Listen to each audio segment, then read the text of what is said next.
him to the people that were being prosecuted. So he thought that an engagement with the AG, at which engagement he had the opportunity to spell out the full facts and furnish the AG with supplementary documents, was going to lead to the conclusion that perhaps he had no case to answer.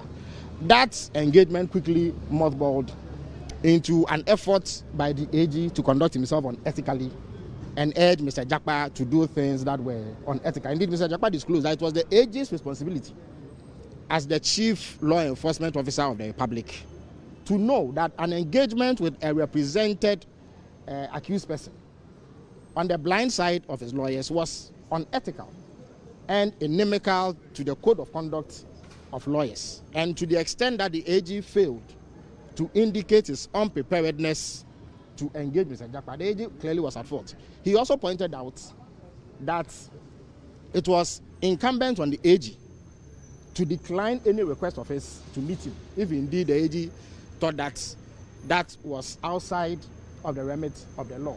The AG didn't do that. He proceeded to meet Mr. Agyapong. Mr. Agyapong also showed that it was the AG who decided the time and venue of their meeting. Indeed, he disclosed in the text messages that the AG side himself, the AG himself, I beg your pardon, put before the court that when he requested for the private meeting to engage the AG to explain his side, he did not add a time and venue. He actually gave the opportunity to the AG to decide where and when he met him. The AG clearly indicated in the text messages, if you go through the documents, that he was going to arrange the meeting through Richard Agyapong's brother, that is the Supreme Court judge in question. And therefore, there was no doubt whatsoever about who initiated the meeting through the Supreme Court judge. That came to light in court today. We are hopeful that the subsequent cross-examination will bring blessings, to pour libation, and to ask that our ancestors should protect us on this march. Thank you, Mr. Speaker. Mr. Speaker, I've been scheduled to answer this question, urgent question, 3 times on this floor, and 3 times I've been of Agric, not a minister responsible for tourism or minister responsible for trade. Look, we are not talking about food production. We are talking about the hospitality industry. So when a minister for Agric suddenly is gifted about 6 hotels that are owned by the public at a giveaway price, then there should be cause for worry. Initially, they said that the hotels were not making profit. We proved to them that Labadi Beach, Lapang Royal, and others were making profits. And therefore, if it was about profitability of these hotels, then those ones should not have been sold. So apparently, they are taking those assets that are profitable in order to cover the deficit that Brian Hotel, Rock City Hotel is encountering. And we don't think that the state must be sacrificed in that manner. No one has been opposed to Alisa Hotel and its ownership. No one has been opposed to Coconut Grove Hotel and its ownership. But we are opposed to individuals of state buying state hotels that all of us, it belongs to all of us. If you want to go and build your own hotel as you did in Rock City, nobody is opposed to it. So from now onwards, citizens of Ghana are saying that we will no longer countenance the sale of state assets on the flimsy accuse that there is management inefficiency. If there is management inefficiency, it doesn't call for disposal of the assets. It calls for the introduction of efficient management. What Brian Agyapong is doing is not a case of efficiency. Indeed, Rock City Hotel, as you can see from the records, is making losses. So how can a hotel that is making losses claim to be the hotel that will become the panacea to other hotels that are making losses? It doesn't sit well with us. Thank you. Looted with impunity. Our lands are being taken away from us. So we are invoking those spirits. We are invoking the spirits of our forefathers to be with us in this fight to liberate our people and to take back our lands and stop these vampires from taking over our lands. That's the significance of what we have seen from our traditional authorities. We, the Ganadanmes, will not sit down anymore. Just as our forefathers shed their blood to give us this land, we, the living today, are ready to fight life and death to preserve it for our future generations. He specifically mentioned the trade fair. He mentioned some garlands. He talked about the La Polyclinic. How important are these assets to the gas station? For that, I want to go to my sister, Rita Nodolesua. She is the member of parliament for La. Okay. In whose jurisdiction this falls, so that she can comment on that. Okay. They promised to reconstruct it. Today, we are on the foundation level, telling us it's 20% complete, where a lot of people of La have died or have lost their lives. You come to the trade fair, they pull down machinery of people and some La citizens, where we, the people of La, we get our daily bread. What we see now, they have shared it to individuals, and the people of La have not been told anything. We are here again, the hotels in La, Dadekotopon, government and SNIT have come together to sell off these hotels. And today we are saying no to the government and his cronies. And we are saying no to SNIT because as workers of Ghana, we all contribute to SNIT. When we go on retirement, what pension are we going to get? And so today, we are sounding it clear to them that we will not allow it again. We will not be spectators, but will be citizens. And we will resist oppressors' rule with all our will and might, because enough is enough. Go to Laboni, go to cantonments, government bungalows that government officials lived in. They have acquired them, pulled them down, and it's so sad. And we, the people of La, we have been deprived of whatever we have. And today we are here to join Okujeto, the members of parliament, and all civil society organizations to say, Nanado, we no go agree. We are tired. And so stop the looting of our lands and state properties. Thank you. Okay. Thank you. Ofine mi na keshi obe wale shi oba demonstration mi ne wa oba no nyo tashi enye matashi ada ke no ni fear mi ke no ni gba na ibi important sister coming gbagbo nsanie ya mobo ne ya mobo e ya ro ho imma mi me ke ngwo me ko nye makwe ni ko ba je wa ma tashi please sister ni ya mobo e wọ́n gbọ́ kọ́mi nìkan wọ́n hẹ́lẹ̀ fàáyì sídì ìyẹn bí ètè nábì ilẹ̀ dọ́kítà aṣọ́ẹ̀mí gábà. ṣí mi ní fi ọ̀bọ̀ because kẹ́mi akẹ́ ọ̀bẹ̀ wà lẹ́kẹ́ ẹ̀jẹ̀ ọ̀bá yẹn ó tọ̀ mi ní fi ọ̀bọ̀ a ní òṣìṣẹ́ àbí ó bá dùn ọ̀bí ẹ̀ náà ó demonstrate.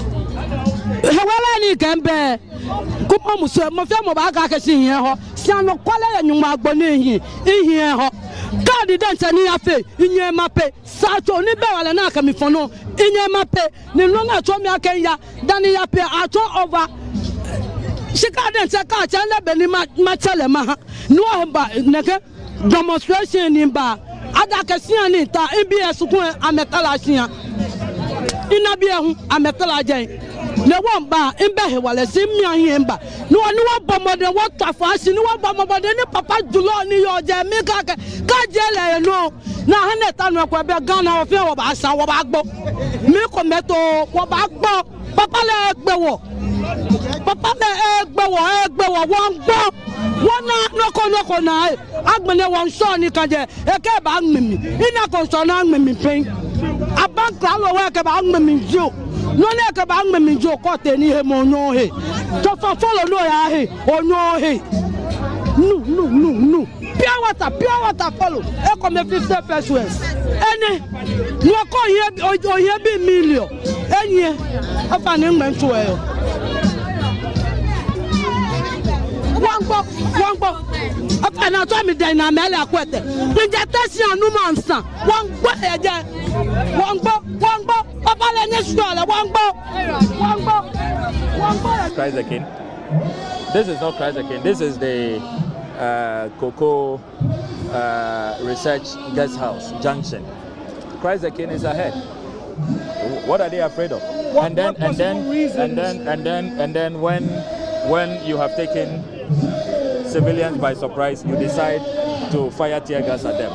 We will inquire into this matter further, and certainly the police hierarchy will be dragged to Parliament. They would have to answer for what they have done, because we have done our part. We have been very peaceful. We have not breached any regulation. We have followed the route diligently, meticulously. So why this surprise? Why terminate prematurely? And why fire tear gas? And now, as we speak, we've had to rush a number of people to the hospital. They better pray that there are no casualties. And for now, you say you're waiting for the delegation which will come through from the presidency. What happens if nobody comes here? We will keep waiting. We have the energy to wait all day. They have to come and receive the petition. And our understanding is that they informed the police hierarchy that they will be sending reps to come receive the petition. So we'll wait for them. Have you got any notification from the police as to the correspondence between themselves and the presidency? They only told us that when they terminate us at the Christ the King Church, they will invite the president's representatives in the Jubilee House to come for the petition. So we are law-abiding citizens and we are waiting for them. We don't know who they are sending, and I don't talk to anybody in the Jubilee House. So we are waiting for them to come and receive the petition. Early days here, but do we know which hospital these persons have been taken to? The number of you? Yes, I have put a team on it, and after the demonstration, we'll be going to visit them. I suspect that the closest hospital will be 37, and so they are likely to be there. But I'm only making an intelligent guess, because I just told them to rush them to the nearest hospital. When we are done with the presentation of the petition, I will promptly go to the hospital. I'll follow up with the team and go and visit them. I hope that they are okay and nothing happens to them. Honorable, thank you very much. That's the Honorable Samuel Okudzeto Ablakwa, who says that they are...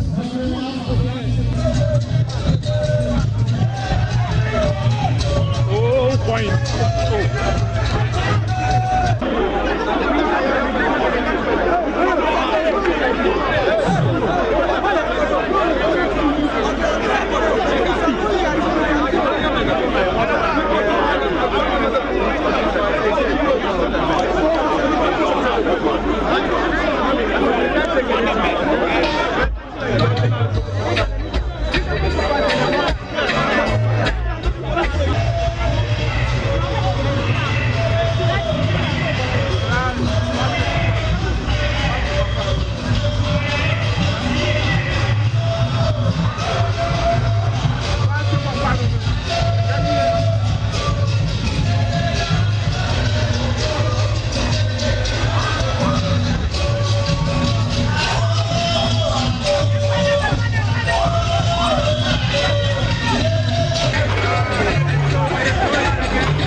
Dividends, old index, Shikada make a bar, what can he? No, me. First of all, enough for me, I come on such phone. Now, my batch with DNI. Don't I can look at me. I dare you. I'm a neighbor, I'm a back with DNI. I'm a bar, I'm what's on a mepapo? What am I going to ask? Chipo Wononi. The Eshitiaga say me. Chipo Wononi. Or I can look again. Look. Chalo Manyaba. Welcome to Joy News.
then me in my ganyo lanyo in papa Ashante ni Ashante ma aho sikon ye jeme she ame jeme na me babi e wola sikon din yen ame hefe ye wodin polyclinic akuma ahweshi general hospital ni by then ti bia na polyclinic akuma ahweshi ko bi at the hospital wo ya latanu kon o chajame akasa be ya ko te police hospital akala ojubo e wo se bia no ya be no ba na mo egbo won pa ku for advice but na kakala gbe lo wo next 6 months no way fit no friend won qualify man ko ni wala me won wo ya jowo awon la no fe no chon awon trade fair polyclinic no pa no ko skola we ko no won ke la ke enu mu na eji e ke ya na shi wala sponge awon twa no man ya ba so me Rahel Nana Pokuya.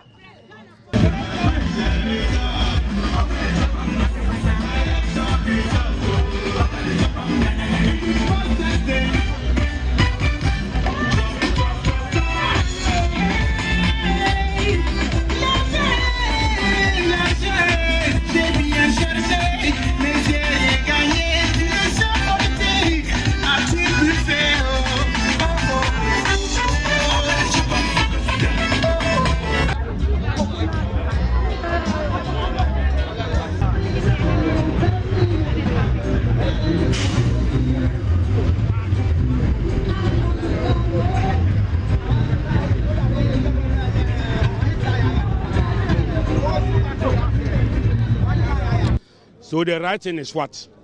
Somebody has been able to study so that there is a process of a sale that is about to go on to some particular people. And so we are timely intervening that the process should not be conclusive. Emma netono enkoso na Ghana my enchuchaje nyadapade. Says need board any all those that matter. So mubetie na sopamua ekun ayekun. We are fighting for the police. We are fighting for the military. We are fighting for everybody. We are fighting for parliamentarians. We are fighting for Ghana. Because everybody is suffering. Teachers are suffering. Everybody, every worker in Ghana is suffering. The media, you are suffering. Because our properties are being sold sporadically, almost every day. If yesterday wasn't about lands, tomorrow will be about hotels. If tomorrow is not about hotels, tomorrow will be about housing demolition. But our father, His Excellency Nana Addo Dankwa Akufo-Addo,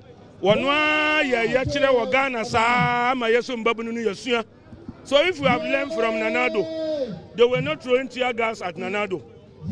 What brought about tear gas? You said Christ the King is the last point, isn't it? Is that not the name of the church?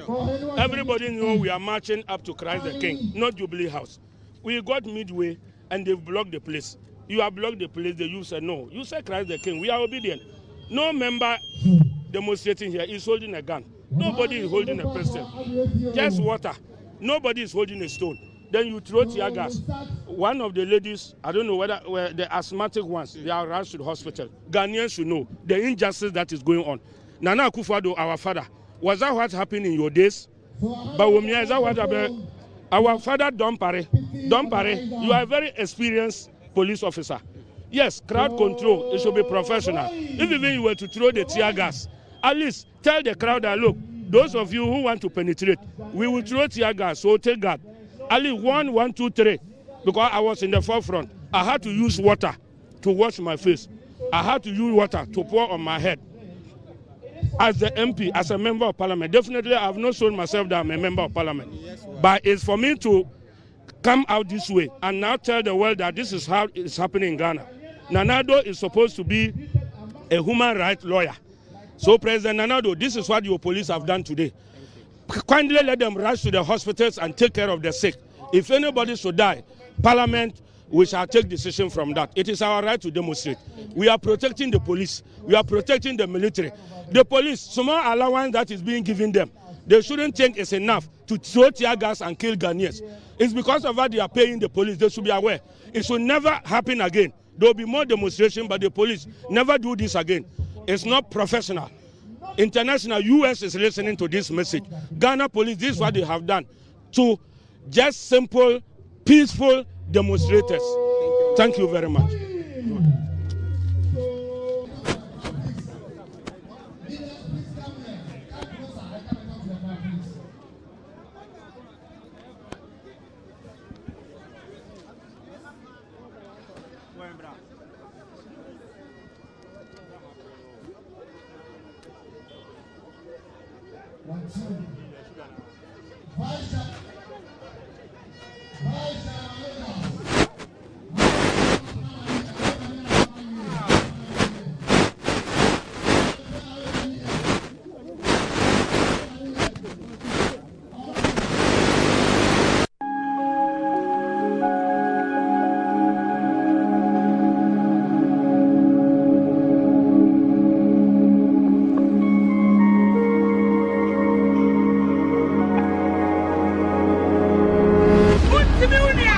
Against what belongs to the nation. We are no more enslaved.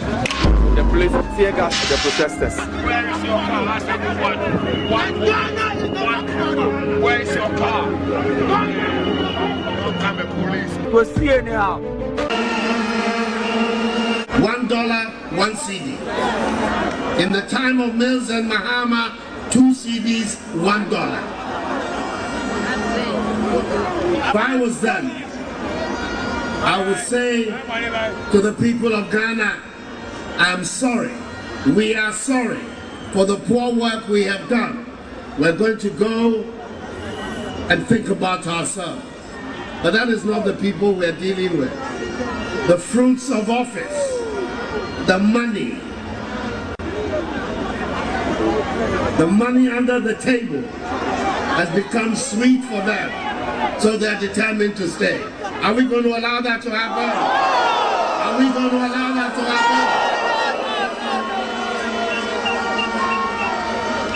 happen? In Kufuor's time, one of the people who advised and helped him develop a strong CD was my running mate, Mahamudu Bawumia. Then he was deputy governor of the Bank of Ghana.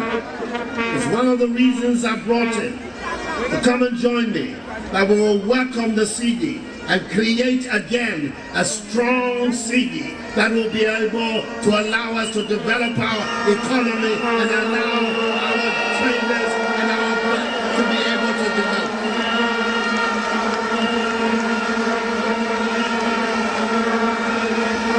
We have told the world that under our leadership, we're going to turn our back. What is the difference between the ordinary thief and a political thief? Number one, the ordinary thief steals your money, your bag, your watch, and your jewelry, isn't it? But the political thief steals your future, your career, your education, your health, and your business. Number two, the hilarious part is that the ordinary thief will choose whom to rob. But you are the one who choose the political thief to rob you. Because we choose them. We vote them. We blindly say we are not blind. Who is deceiving who? The ridiculous part of the whole issue is that we will fight to defend and protect our belongings from the ordinary thief. Is it not? But we fight each other to defend and protect the political thief. Is that not what we do? Thugs will be fighting themselves to protect those that are stealing our career, stealing our joy, stealing our health, stealing our success. What a shame. If you reach a certain stage in life and there is nobody who can look you in the eye and tell you the truth, you are doomed. And that is where our country has gotten to. We need to rescue this country. Wallahi. And I feel very terrible as a Ghanaian at this time. This country is in serious trouble, ladies and gentlemen. We are in serious trouble. We need to rescue this country, ladies and gentlemen. The presidency has been so depraved, so muddied, so dirtied, that I tell you in all sincerity as a Ghanaian, that I feel terribly sad today as a Ghanaian. We need to rescue this country. Wallahi. Inshallah. Please don't cry. We shall rescue our country.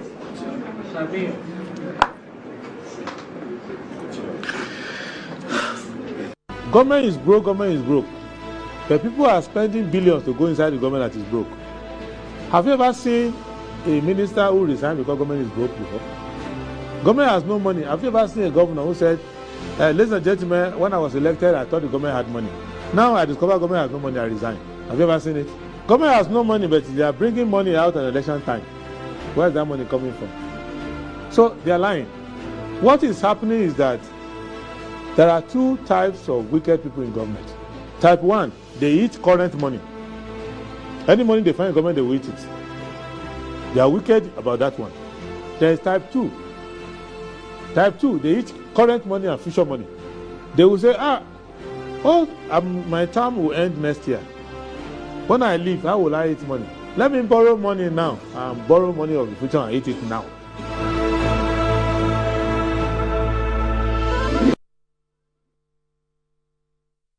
Hello, good morning. Welcome to the show. This is Good Morning Ghana live on Metro TV. It's a Friday, the 21st day of June, 2024. By His grace, we're live and we're here for yet another edition of the show. Our gratitude to go to the Most High God for the rare privilege of being alive and, of course, the opportunity of having another conversation around the top stories making rounds here in our dear Republic. I'll let you into our panel for the morning's conversation shortly, but let's take a look at the front pages of our newspapers. Daily Graphic: 7.3 million Ghanaians face poverty, have no access to education, health, and employment. Ghana Statistical Service report, and it comes with the photograph of the government statistician, Professor Samuel Kobina Enim. Africans must own logistics and shipping space. McDan: provide selfless leadership to reverse difficulties. Bishop Dogbe tells government. Constituency Watch is on the Tema East constituency. It says NPP heaven and fishing hub. Ghanaian Times: healthcare delivery challenge. Patients stranded at hospitals nationwide as laboratory technicians lay down tools. Increased revenue mobilization to build robust economy. Professor Festus Ebo-Texin: 2,560 women dying of breast cancer annually in Ghana alarming. Dr. Riafi Adey: ambulance case, AG Jakpa WhatsApp conversation admitted in evidence. Daily Guide: 2.37 million euros ambulance case. I declared war on Dame Jakpa. Bawumia's Kaye trainees pass out. NDC MPs abandon parliament for Atuforsim. Setekpe Shariati sabotage ambulance project. KNUST VC gets 2 more years. New Weekend Crusading Guide: Jakpa says under cross-examination, I declared war on AG after I lost submission of no case. I told AG that I'll use my underworld skills to pay him back and deal with him. 600 Kaye complete NEIP skills training project. Africa needs more robust public transport system. Ofore Siama: expedite passage of affirmative action bill. Gender Minister urges Parliament. 1 week observance of Dr. Free Akoto's mother, Saturday, 29 June. The Insight: Mahama attacks Bawumia, says presidency not for comedians. Rob Roy: independent presidential hopeful, promises millions of jobs, housing, food, and others. At last, lawyer Susu's maternity leave extension bill ready for Gazette. Amrahia Chief Mankralo accused police officers of human rights abuse. The Informer: rising cost of living, Ghana, Nigeria hard hits. Red alert: another smear agenda against special prosecutor hatched. NDC 2024 campaign, targeted message, respectful tone critical. Professor Alabi: election 2024 ignores superficial attributes. Christian councillor admonishes electorates. Mahama attacks EC again, says it's bias. The Inquisitor: craze to partner Bawumia for 2024, smoothness level in MPP. After NIB report became public, evil agenda plan for preferred NAPO. Senseless cry over NDC campaign team. Stop press: high-profile grimy agenda against special prosecutor in the offing. Details soon. COSA tours northern Upper East regions to inspect government development projects. Ghana drops in World Bank audit institutions ranking. The Herald: Jakpa accuses Attorney General of falsifying evidence, alleges hostile judge, and indicts Tekpe, late Shariati. JP Amewu to justify his Ohoi parliamentary victory on Wednesday, but EC says it has no witness to call. Why Haruna Idrisu Muntaka is not in NDC national campaign team? Why EA Kayaye Skills Empowerment Program graduates first cohorts? Ghanaian businesswoman rubbishes theft, corruption, deception claims. The Daily Statesman, South Africa's unity key to our progress, says Akufo-Addo. Wager Children's Hospital to enhance pediatric care. Trade Minister seeks increased Chinese investments in Ghana. Mahama is Ghana's most corrupt VIP. The Daily Searchlight. Storm brews over extension of Auditor General's appointment. Questions over bogus NIB poll on MPP running mate issue. GBA should reduce fees for adoption. Kujo. Academic City United Way Ghana partner to advance renewable energy education. John Mahama's bodyguard allegedly assaults TESCON organizer. The Ghanaian publisher. Baumia running mate. Government rubbishes bogus NIB survey. What is really at stake in the 2024 elections? Part 3. Ambulance case. Court admits Jack Baeji WhatsApp chats into evidence.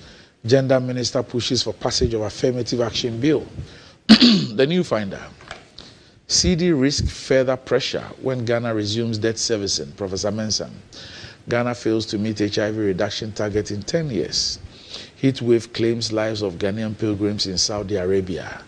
First batch of Kaya graduates from NEIP skills training program. Daily Post.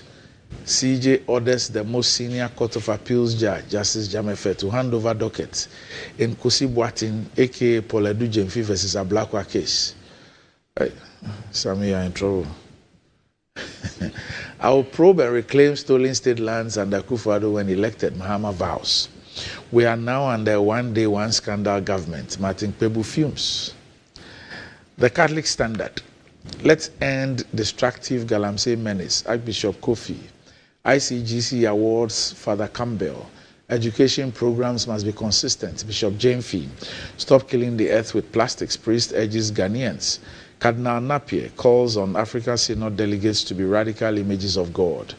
An editorial. Artificial intelligence, terrifying or creative double-edged tool. And that's about it. For the front pages, we'll be back shortly.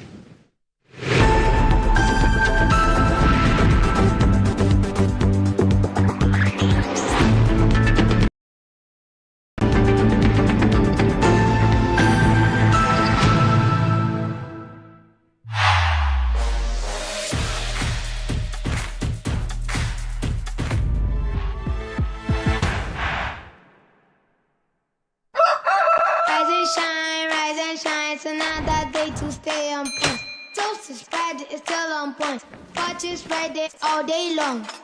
Still on point, yes, it's still on point. It's still on point. Watch it spread, it's still on point. For your bread, it's creamy. For your toast, it's still on point. It's yummy, delicious. It's still on point. Still on point, yes, it's still on point. It's still on point. Still on point, yes, it's still on point. It's still on point. For your toast, it's still on point. It's still on point. Fortune spread.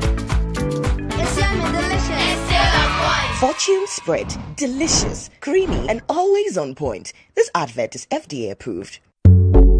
In today's modern world, stairs are a challenge, especially for our elderly and those with health concerns. Navigating them can be difficult and even dangerous, but there's a safer way to move vertically. Lifts and Elevators Limited Company, your answer to a more accessible and secure vertical transportation. Our elevators and escalators, including top-of-the-line pneumatic vacuum elevators, Fuji elevators and escalators, offer a safer and more convenient alternative, eliminating the risks of stairs and enhancing accessibility for homes, businesses, and hospitals. Choose safety and convenience with Lifts and Elevators Limited Company. Elevate your spaces today. For more information, visit our website at www.elevatorsgh.org or call now on 0200-535-515. Lifts and Elevators Limited Company, the elevator people.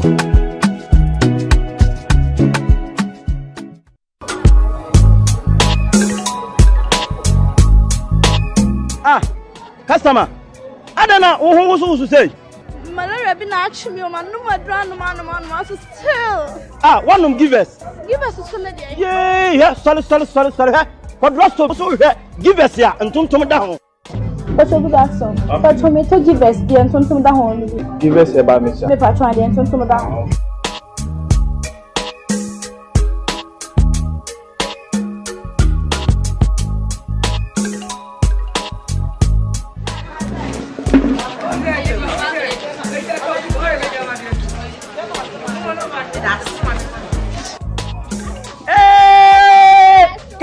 Customer. Give us a ton now. Onuya kayo oba wa fa furo nom de o ma no bonu fo nom akwada woni mfie dumie no ono nso nom. We are back bringing you the latest lineup from Betway. Betway starts strong with their front two with Free Play Friday and Swipe Bet. In the middle, you've got all the control with Cash Out and Build a Bet. Plus, with Win Boost, you can boost your sports bet. At the back, they have Smart Picks and the Partial Daily Jackpot. You always get way more with Betway. This advert has been vetted and approved by the Gaming Commission of Ghana. Bet responsibly. No under 18. Terms and conditions apply. Betway. Get way more. Anti-cavity, gum protection, brighter teeth, and fresh breath. I'm a fair missy way. Repacho Bantama. Machasi.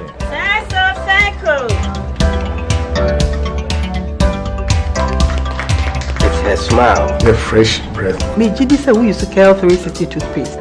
Say me kind. Kel 360 toothpaste. Gaskia, Kel 360 toothpaste.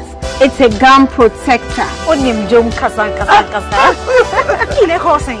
Kel 360 better one. It's cool mint.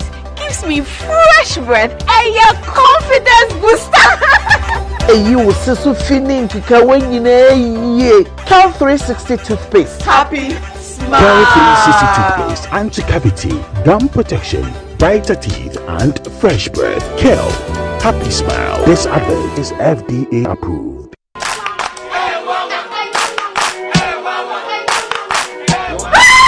Papa is walking. Bar Herbal Hospital. Specialists in every kind of bone disease.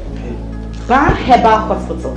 Eh baby, esa ya we bia nanso yare etimi sapa dompemu yare. Spinal cord, swelling of the arms, arthritis, bone injury, swelling of the leg with reddish color around it, and so on. See, Bar Herbal Hospital has special ultra-modern machine for checking up the body. I have tried them and I got good results. Try Bar Herbal Hospital.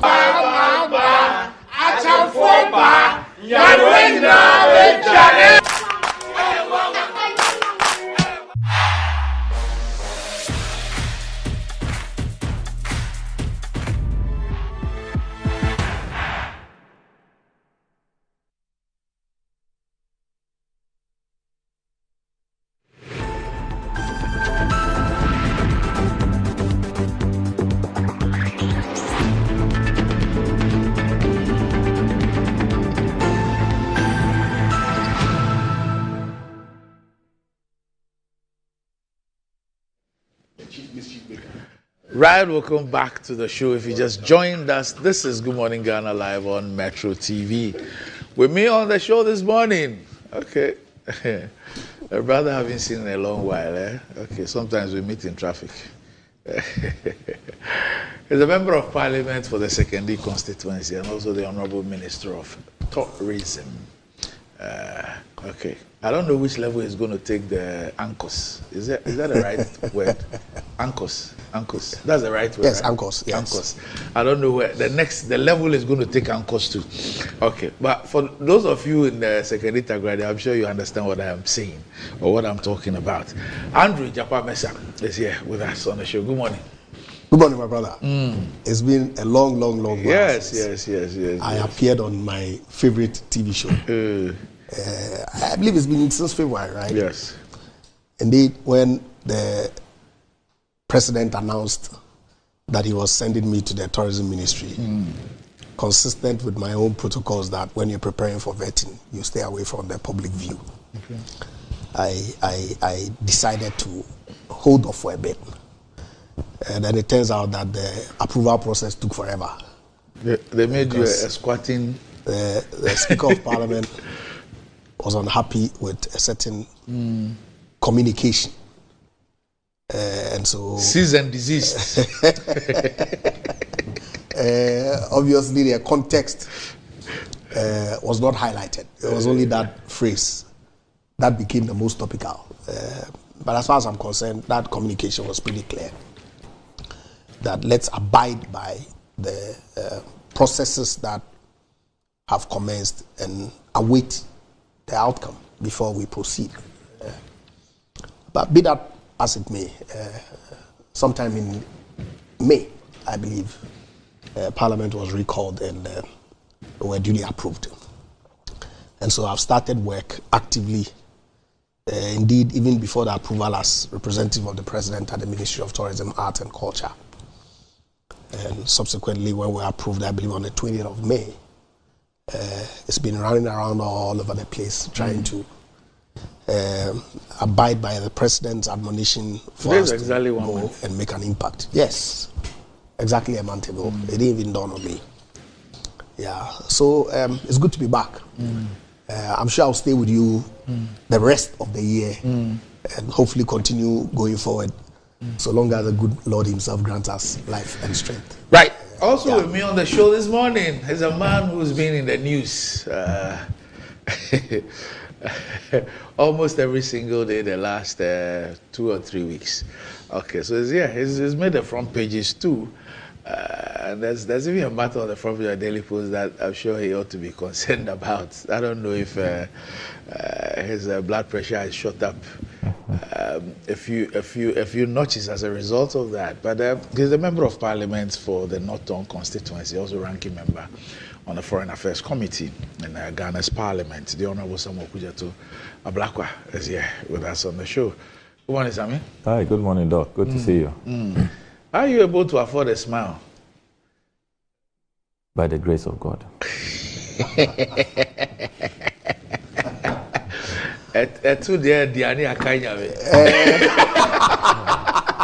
know, I have always believed in the grace of God. You know.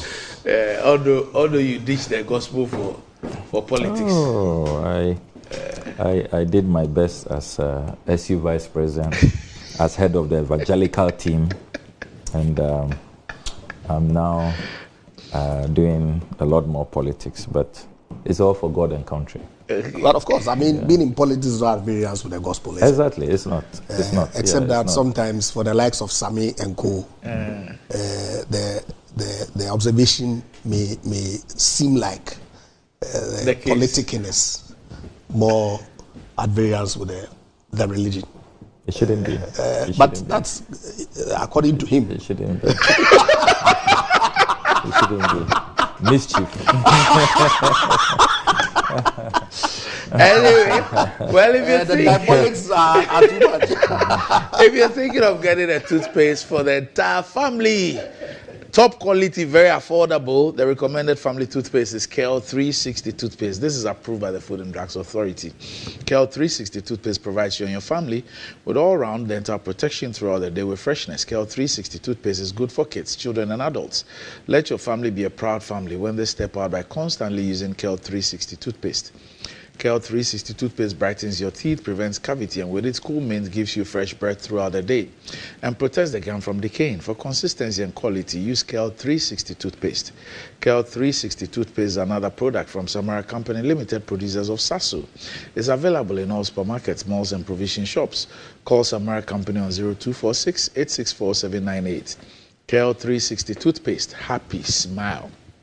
And enjoying the fruits of your labor is as important as enjoying the mansions of your labor. The pains of climbing the stairs when not exercising could be challenging, irrespective of your age, but worry no more. Lifts and elevators have got you covered with the best portable American pneumatic vacuum elevators on the market today. It's a simple, self-supported elevator for both homes and offices, and guess what? It can lift your goods too. Wheelchairs can fit in, and they come in 3 custom-made models. It's affordable and can be installed within 3 days. Visit Lift and at Sakumono, or just call them on 0200535515 or send a mail to elevatorsgh@gmail.com for consultations and the best solutions in easy vertical movement. Ejapa, what's the apart from the title, what's the difference between being a deputy minister and a minister? A lot. I want to know your experience, your reality. Well, as a minister, you attend cabinet. Okay. And that's a huge difference. Okay. You take decisions. You are responsible for the ministry and all its agencies that are under your mandate. Of course, as deputy minister, you only work under the instructions of your substantive minister. So there's a world of difference between the two. If you ask me, responsibilities that are placed on your shoulder is relatively higher. You have to account directly to His Excellency the President and Cabinet for your sector. When issues come up, you are called upon to answer. So, for example, last week, I believe there was some publication by one Professor Mafu about his experience at the Kwame Nkrumah Memorial Park, which okay. I missed it. In his view, is not being maintained properly. Yeah. So soon? So I got a call from the Office of the President that, hey, this has come to the attention of the President and he wants a full briefing on it. So I had to take a trip there and see for myself what the issues were. They are not major. Okay. Except, I guess, so for example, I paint the house practically every year, sometimes twice, depending on how your offices mess up the place. They mess up the place. But you wouldn't ordinarily get that in the public sector. And so you see, mess on walls, which you see tissue papers on toilet floors and stuff like that. You see a torn carpet here and there, you see a few towels come off and they won't replace, if you like. And that takes away something from the facility. And so, good observation that came. We've acted on it. And they have up to the end of the month to rectify all the issues that my own inspection identified. And it is my intention to report as has been directed today when we go for cabinet. So there's a wealth of experience, a wealth of difference between the two. And obviously the work content from what I've been doing in the past 3.5 years, if you like, is slightly different. Where you are always saddled with upstream issues, downstream power, and all of that. Because my minister that I work with, Dr. Prempeh, felt that it has to be an all-inclusive portfolio. And so there was no designation that you are responsible for petroleum or power, as some ministers had in the past managed the Ministry of Energy. So it was a whole gamut of issues that is thrown at you at every point in time that you needed to deal with. And I believe that the learning under him has served me well and will serve me well at the Ministry of Tourism, Arts and Culture. And it's my intention to attach the requisite seriousness to the office, try and make some change, albeit within a very short time. That I'll be there. Has any of the things you've seen from being the president's rep to 1 month as the substantive minister, surprised or shocked you? Well, not necessarily, because I've been in at the ministry for like I said, as deputy minister for 3.5 years. So I know the culture, if you like. It's a little laid back, you know. And of course, coming from the private sector, when I got in first, it was, even though we knew or we heard about it, I didn't have a direct experience with how the public sector operates. So not necessarily a shock, but I guess that under the leadership of Dr. Prempeh, the Ministry of Energy, the attitude, you know, was much more positive. So that's what I'm intended on instilling in the Ministry of Tourism, Arts and Culture to try and I believe that if public service officers, and this is very candid and it's not intended to slight anybody, I think that if we put in even 30% of effort. 30% more? I'm not sure we do 30% okay. now. Okay. So I'm saying even if we do 30%, I think it go a long way to change the fortunes of our country. And we should all try. So this observation has been made over the years about the fact that, look, forget about the natural resources, this, that, but that it's really tourism, arts and culture that really holds the key. We're referred to how other countries have turned that around and made that really the main thing. I don't want to say cash cow, but the main thing. And we also, you know, one of the things I found out in this country is that we all the time want to be seen as people who are abreast with global trends. So when people are speaking, we also speak, but we don't act it. And so you see that, for example, we'll get a nomenclature right, naming the ministry with all the relevant, tourism, arts and culture. But when it comes to what we commit to, what we actually do, it appears to be zero or little. I don't know what you have found out, really, and this is because you've been distant in terms of policy and implementation and even knowledge in that sector. But being there over this period, I'm sure that you would have seen a lot that you perhaps would have been surprised, that you perhaps didn't know that this sector could do so much, and yet we're not attaching so much importance or not backing our words with actions. Yeah, you're absolutely right. My admission of lack of knowledge of the sector almost got me in trouble, I believe, on UTV or something. I heard they almost skinned me alive. Oh, really?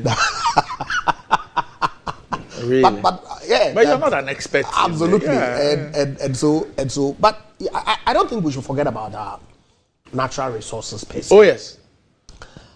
No, they are mutually inclusive. Absolutely. It's just how to. And so we rather ought to refocus probably the deployment of what we generate from our natural resources into some of these sectors, including tourism, arts and culture. Because,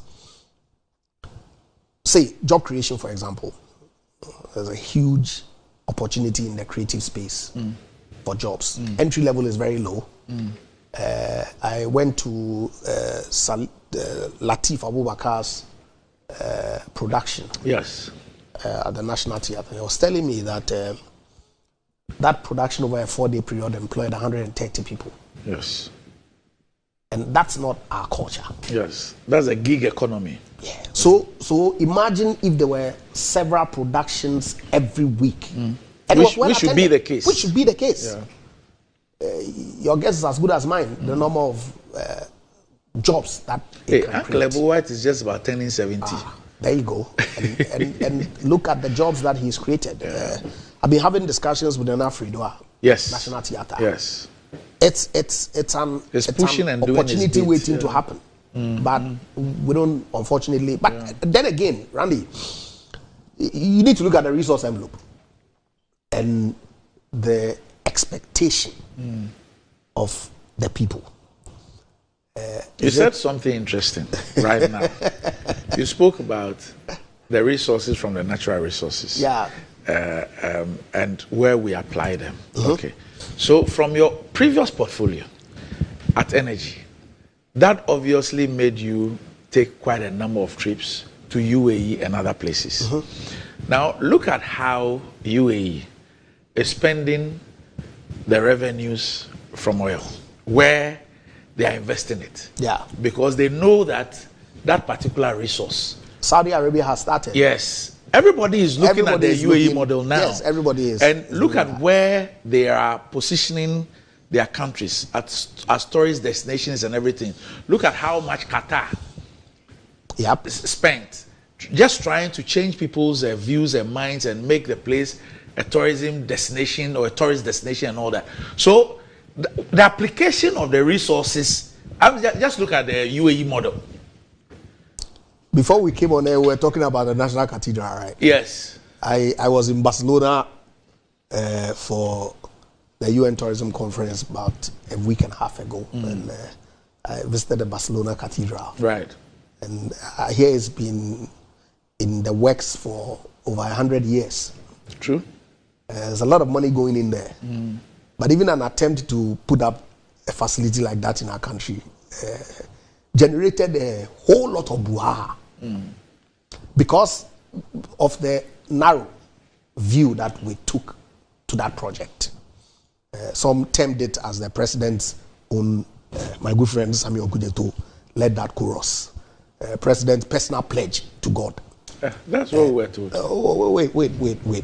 Wait. I don't think that that's what the president necessarily said. But to the point of investing in things that maybe today may not have that touristic value, but in 5-10 years would have. So medium to long-term view of the kind of investments that we do, the model that you speak to, of course, look at the numbers that they have there, level of development and all of that, and how then, of course, even the volumes of oil that they have and the revenue that they generate from there, ours pales into insignificance when you compare to UAE, Saudi Arabia, and all the other places. But there's a lot of oil within our shores, and we have to accelerate the exploration consistent with the energy transition time frame and all of that, so that we can deploy the resources in areas such as tourism, arts, and culture. Because always, and when you were introducing me, you left out the arts, arts and culture bit. Why? Because the focus is always on tourism. My mind is still worked on chieftaincy, chieftaincy, art and culture. But it's really the that nomenclature is still and the arts that provide the content for people to want to come to our country. True. And so a lot of attention ought to be paid to those two key components as well. I think that we're working on a few things that's the platform upon which tourism thrives. Absolutely. I mean, the infrastructure and all those things are just there. Like the superstructure. And of course, the investment in hotel accommodation and all of this. And the low-hanging fruits, all the forts, castles, and things that we have.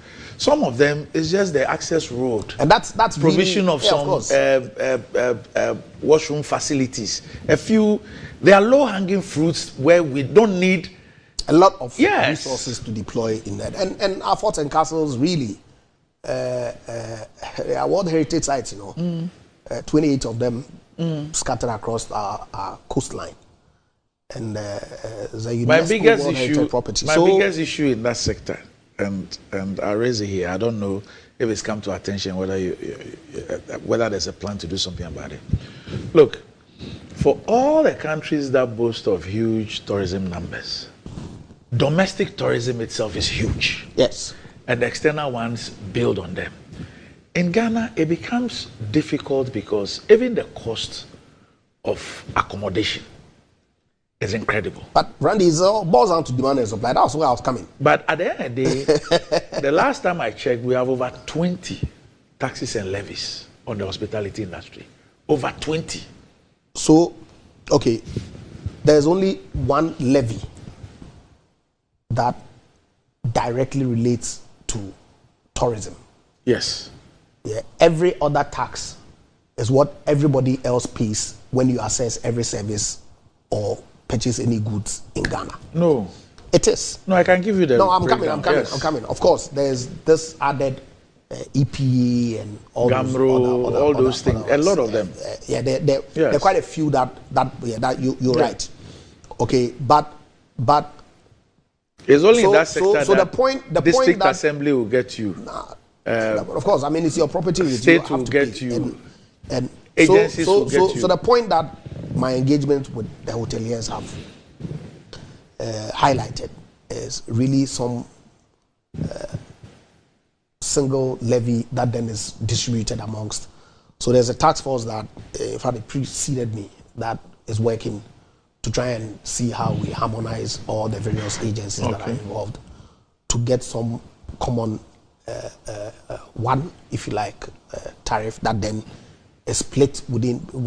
In some proportions for everybody to benefit. So we're working on it to see how we harmonize that. But beyond that, every other, the COVID and the VAT, NHIS, and all that is just common across all the service providers in our country. Okay.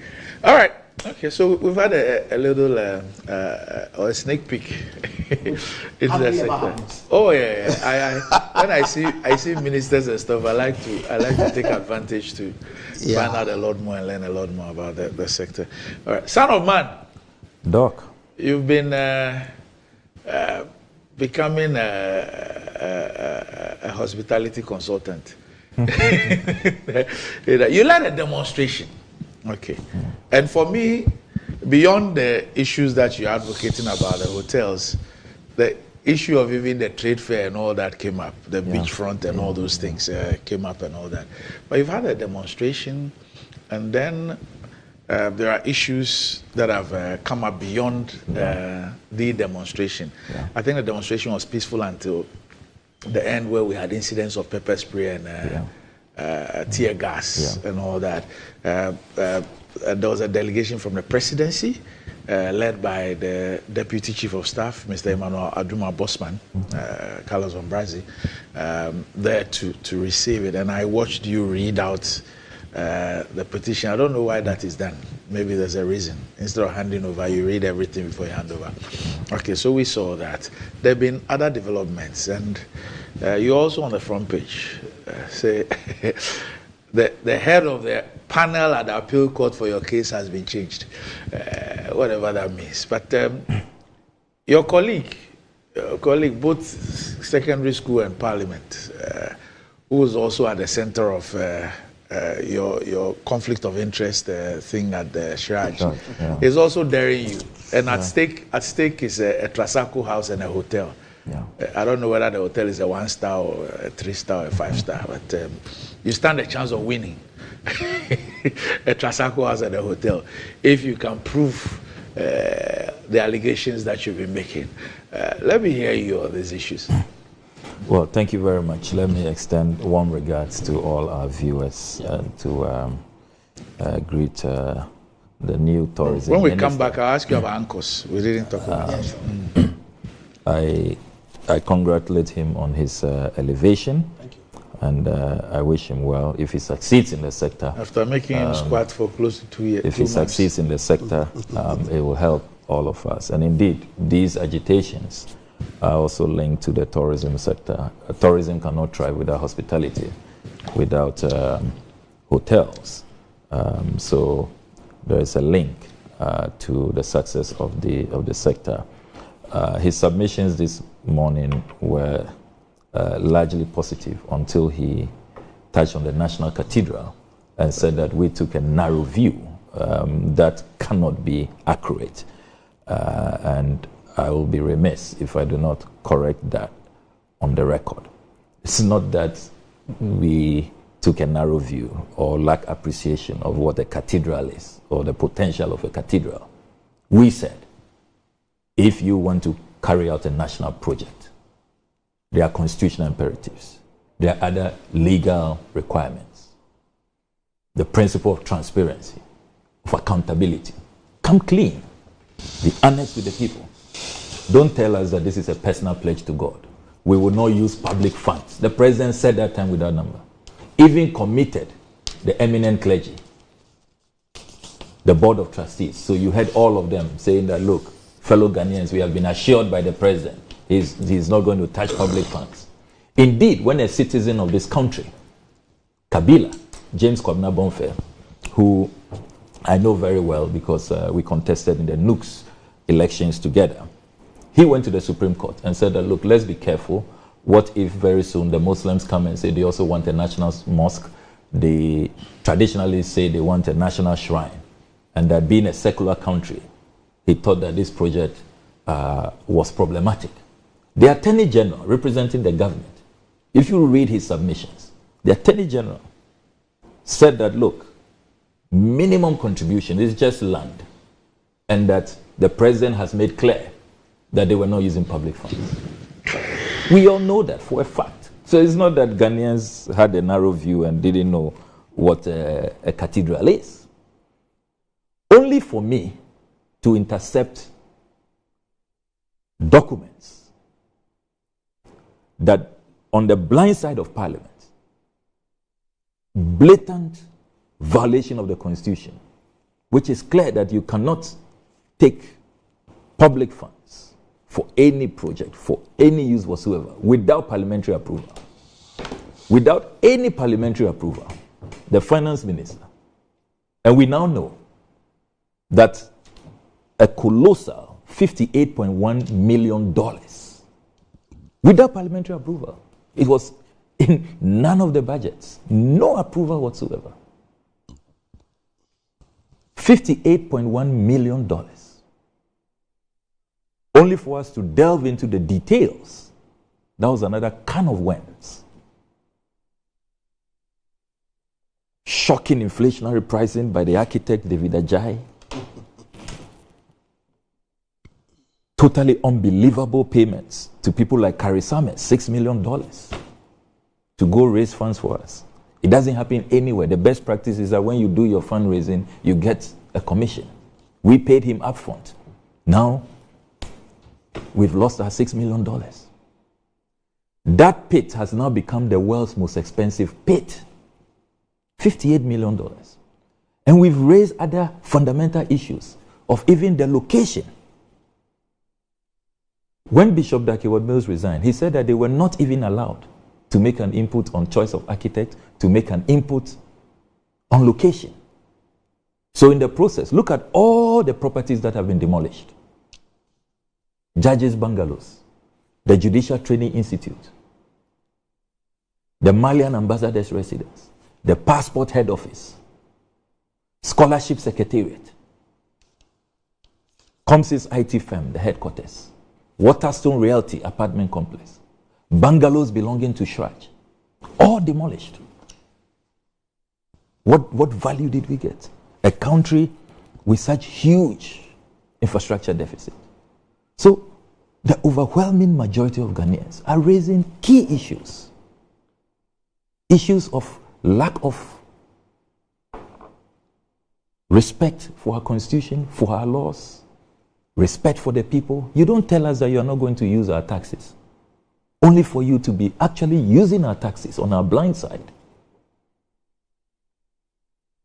So as for the National Cathedral Project, we know that there are many, many people lined up for jail the day there will be prosecution.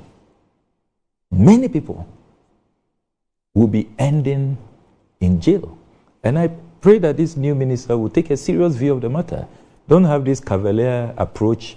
It was a narrow view, and you go and repeat the same atrocities that have attended upon this project. Because if you go in with this attitude and you think that all is well with the project, you know, there have been no breaches, no illegalities, and you're rather blaming the people who don't appreciate cathedrals, who have a narrow view. you are bound to continue with these gross violations. And it's Ghana that will continue to suffer. Now here we are, $58.1 million, the world's most expensive pit. No value for money. Ghanaians asked for an audit. We asked for an audit in Parliament. It's been more than a year. They can't even publish the audited accounts. They told us that they have engaged Pricewaterhouse. We are still waiting more than a year.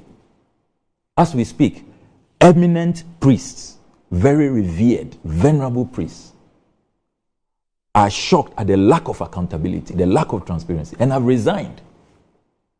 Pastor Otabil is gone. Bishop Dakiwad Mills is gone. Archbishop Duncan Williams has left. Reverend Isud Anaba has also resigned. And read what they all wrote. I'm sure you have copies at the ministry. If you have it in your handy over notes. The shocking levels of lack of transparency.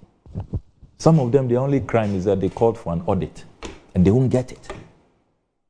So please, these are grave matters. This National Cathedral issue, you know, the way our laws were trampled upon, the wastage in a country where, as we speak, there are many hospitals without incubators. If you go around this morning, many hospitals without dialysis machines, without MRIs.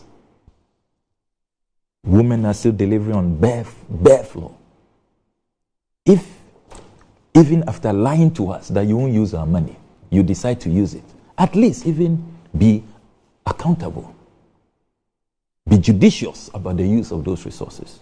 So it's not a matter of anybody taking a narrow view or not knowing what cathedrals represent. So let's not go there. Now let me come to the matter you want me to discuss, the demonstration, what we call the Hands Off Our Hotels demonstration. Doc, I must commend the good people of this country. To be very honest with you, the turnout was way beyond the expectation of we, the organizers. The thousands of Ghanaians who poured out on the streets this Tuesday, the 18th of June. It is still the talk in town. Everywhere I have been to, and every program I've listened to, the massive attendance, the mammoth demonstration we saw. And that should tell you that this matter of state capture, this matter of the looting of lands, the vast majority of Ghanaians are appalled, they are disgusted, and they want it to be brought to an end. Ghanaians did not miss the opportunity to register their strong displeasure at what is going on. So permit me this morning to reserve the first appreciation to the chiefs of Greater Accra, the Ga chiefs, the La chiefs. I mean, I have been involved in demonstrations for many, many years, since my activism days. My first demonstration I participated in was in 1998, the Mobrawa struggle. I was then trustee of the Greater Accra Students Representative Council. I'm yet to see a demonstration where chiefs decide to participate from the beginning to the end.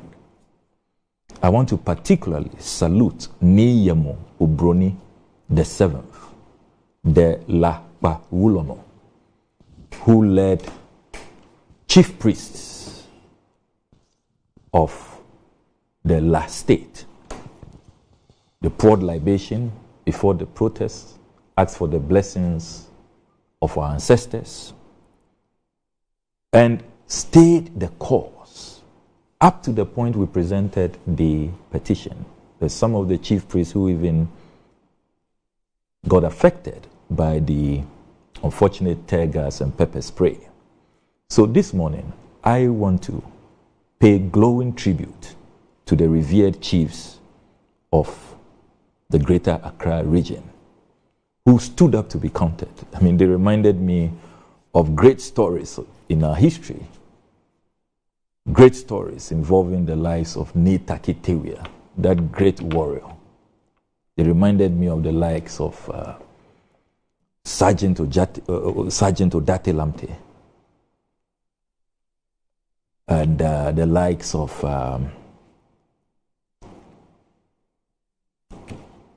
Corporal Atipo, who stood up to resist oppression. The likes of Ni Kwabena Boni, who, without that mass action against the colonialists, probably independence would not have come as early as 1957. So the Ga leaders demonstrated once again that they are warriors, patriots, who, when it really matters, they will stand up to be counted. I also want to thank the TUC, Comrade Na Sechere Adefio was with us throughout the demonstration. She and her colleagues from Organized Labour, the Ghana Federation of Labour, they were in attendance. Comrade Abraham Kumsin and others, the Ghana Registered Nurses and Midwives Association. I want to salute the United Gadangbe Council, the coalition of La Youth Groups, the Ghana Action Network, Arise Ghana, and certainly the political parties. In my own party, the NDC, was well represented. The General Secretary was there, the youth organizer, and other executives of the party. The PNC was represented, quite impressively led by Comrade Bernard Mona, the presidential candidate for the PNC, the CPP, and all the progressive forces who joined us, members of the Socialist Movement of Ghana, who all joined us to declare that we have had enough of the state capture. I want to celebrate all the participants, all Ghanaians. And the message is unambiguous. The message is very, very clear. Hands off our hotels. These hotels are state assets. State assets, particularly built from workers' contributions, should not be sold without the consent of workers. On the 20th of May, TUC put out a statement after my expose, stating emphatically, and I have a copy of their statement here, that their 4 reps on the Senate board protested against this sale and said that the sale should not go ahead. They thought that the sale had been stopped until my expose on the 17th of May this year. And so they renewed their resistance, their protests, and said that they were not going to allow it. We've heard the chiefs, the Ga chiefs, the La chiefs, who say that they have not been consulted. They offered land virtually for free for these hotels because they knew it would create jobs, it would be a growth pole, it would serve the larger society. And yet, now that 60% of SNIT shares, which are our shares, being sold to a cabinet minister, they have not been engaged. The chiefs have not been consulted. And that is why, in their fury, in their rage, they did not mince words at all during the demonstration. And if you look at what is happening all over, this demonstration, Doc, has highlighted the shocking state capture, particularly in the area of lands all over the place. A few days to the demonstration, I received a call from management at the Parks and Gardens, who said they went to work one day and somebody shows up. Parks and Gardens, Switchback Road, DVLA, prime location. Somebody shows up asking them to move, that he is the new owner. The number of directors, chief directors who have called, that they've received letters, including judges. They receive letters 2 weeks to move. We'll give you 1 year rent. Go and look for wherever you can find to rent. Parks and Gardens tells us that their Upper West regional capital land has also been sold. The wanton sale of lands all over, sale of bungalows. They are demolished, they are raised down, and they are just sold in a short while. Doc, are you aware that as we speak, the prison service is next? All those buildings, the barracks near the Osu runabout. Dankwa Circle area, yeah. They have been asked to move. We've given them up to July. It's now for a private developer. So the revelations are shocking. This morning, on my way here, I get a call from folks at the Boster Institute area, Roman Rich. They say they've been asked to move. It's also been sold, including Boster Institute land.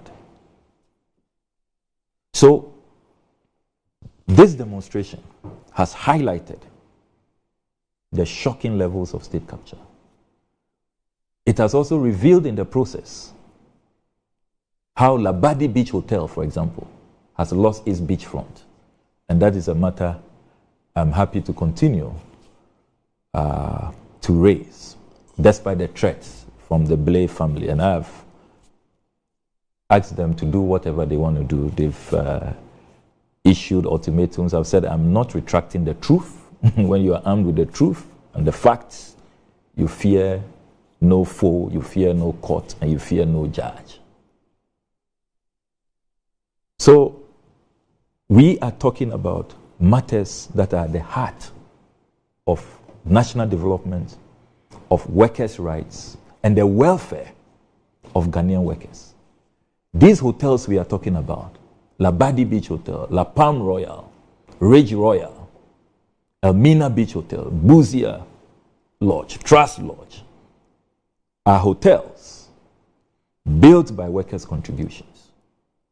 When workers retire, they expect that these hotels will take care of our pensions. We will get good returns. And if you look at the financial statements, copies of which I have brought here, from Deloitte, the reputable Deloitte, and you know Deloitte is, global, top 4.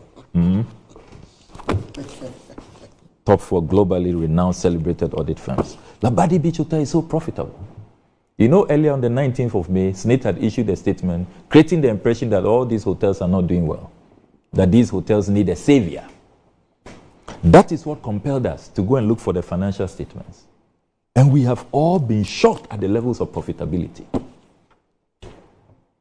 Labadi Beach Hotel last year posted a profit of 158 million cedis. The year before, 70.7 million Ghana cedis. Last year, Labadi Beach Hotel alone paid dividend to government 25 million. The year before, dividend of 10 million Ghana cedis. Why do you want to sell such a profitable asset, doing so well, serving all of us well, taking care of workers' pensions? And that's why in our 15-point petition to the president, we went back to history. That why are we not learning as a country? When Kwame Nkrumah was overthrown on the 24th of February 1966, that is when we started selling state assets. What have we benefited from it? Where are all those over 300 factories and industries sold? They just became properties of private people who benefited alone. We missed out on the Industrial Revolution. We missed out on opportunities to use these investments to create jobs, to industrialize, and to transform our society.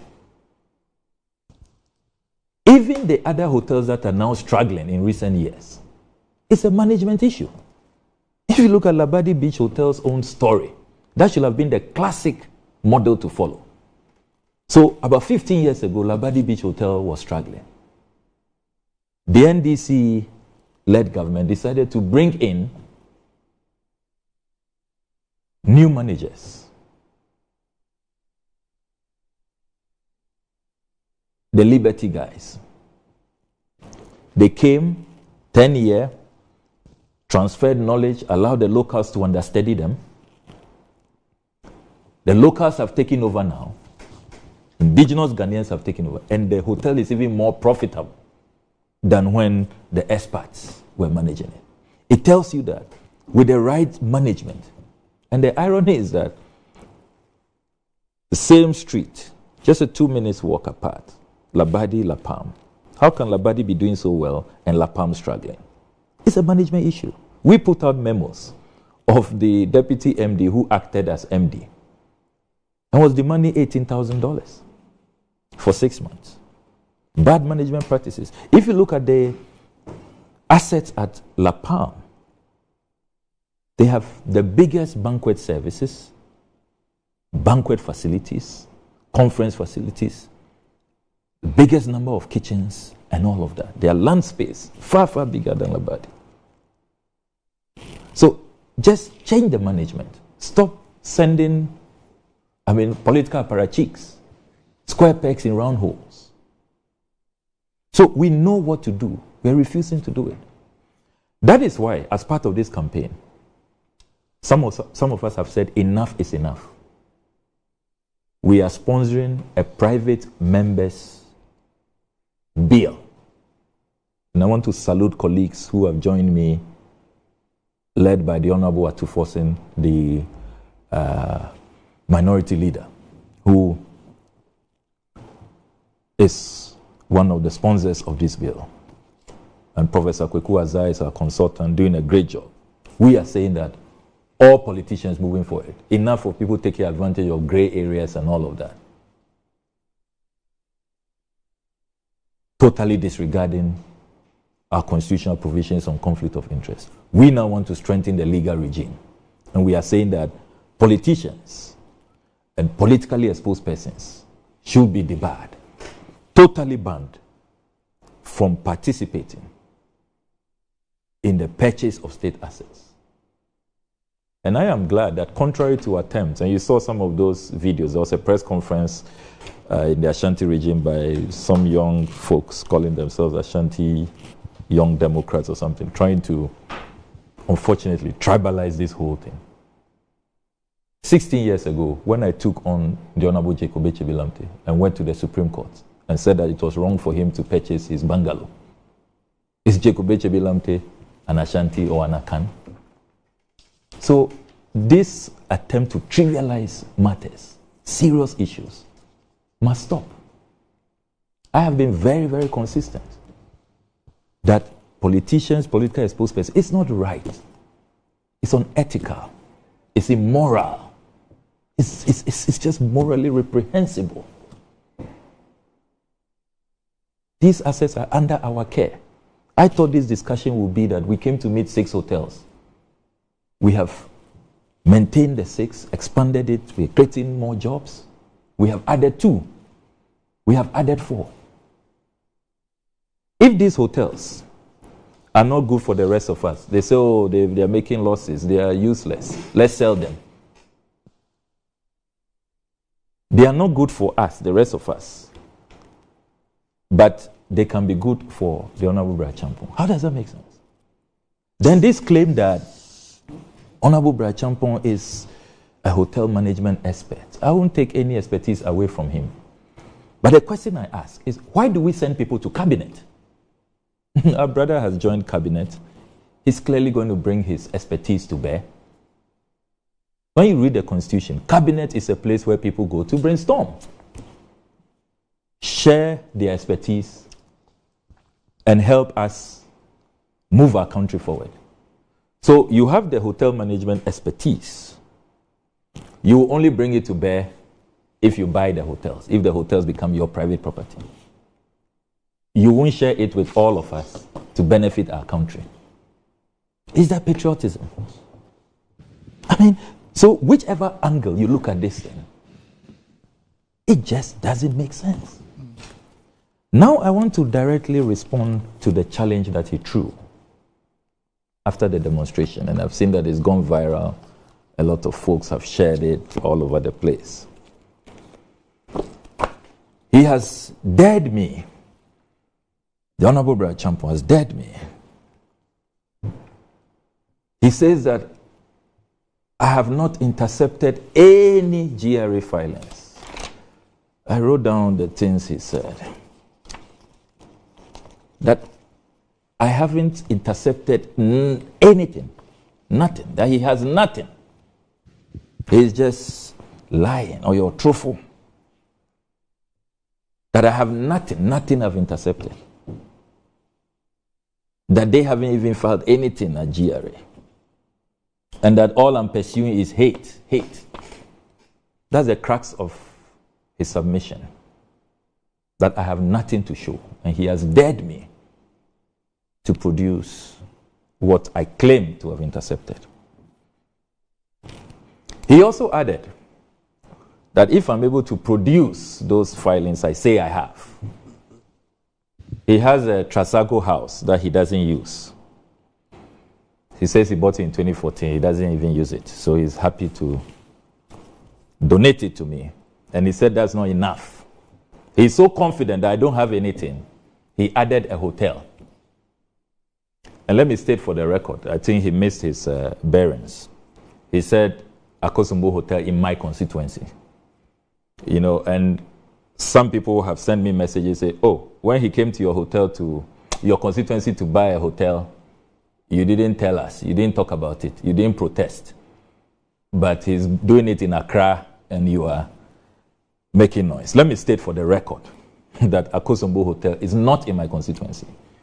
It's in the eastern region, in Esojaman, the Esojaman constituency.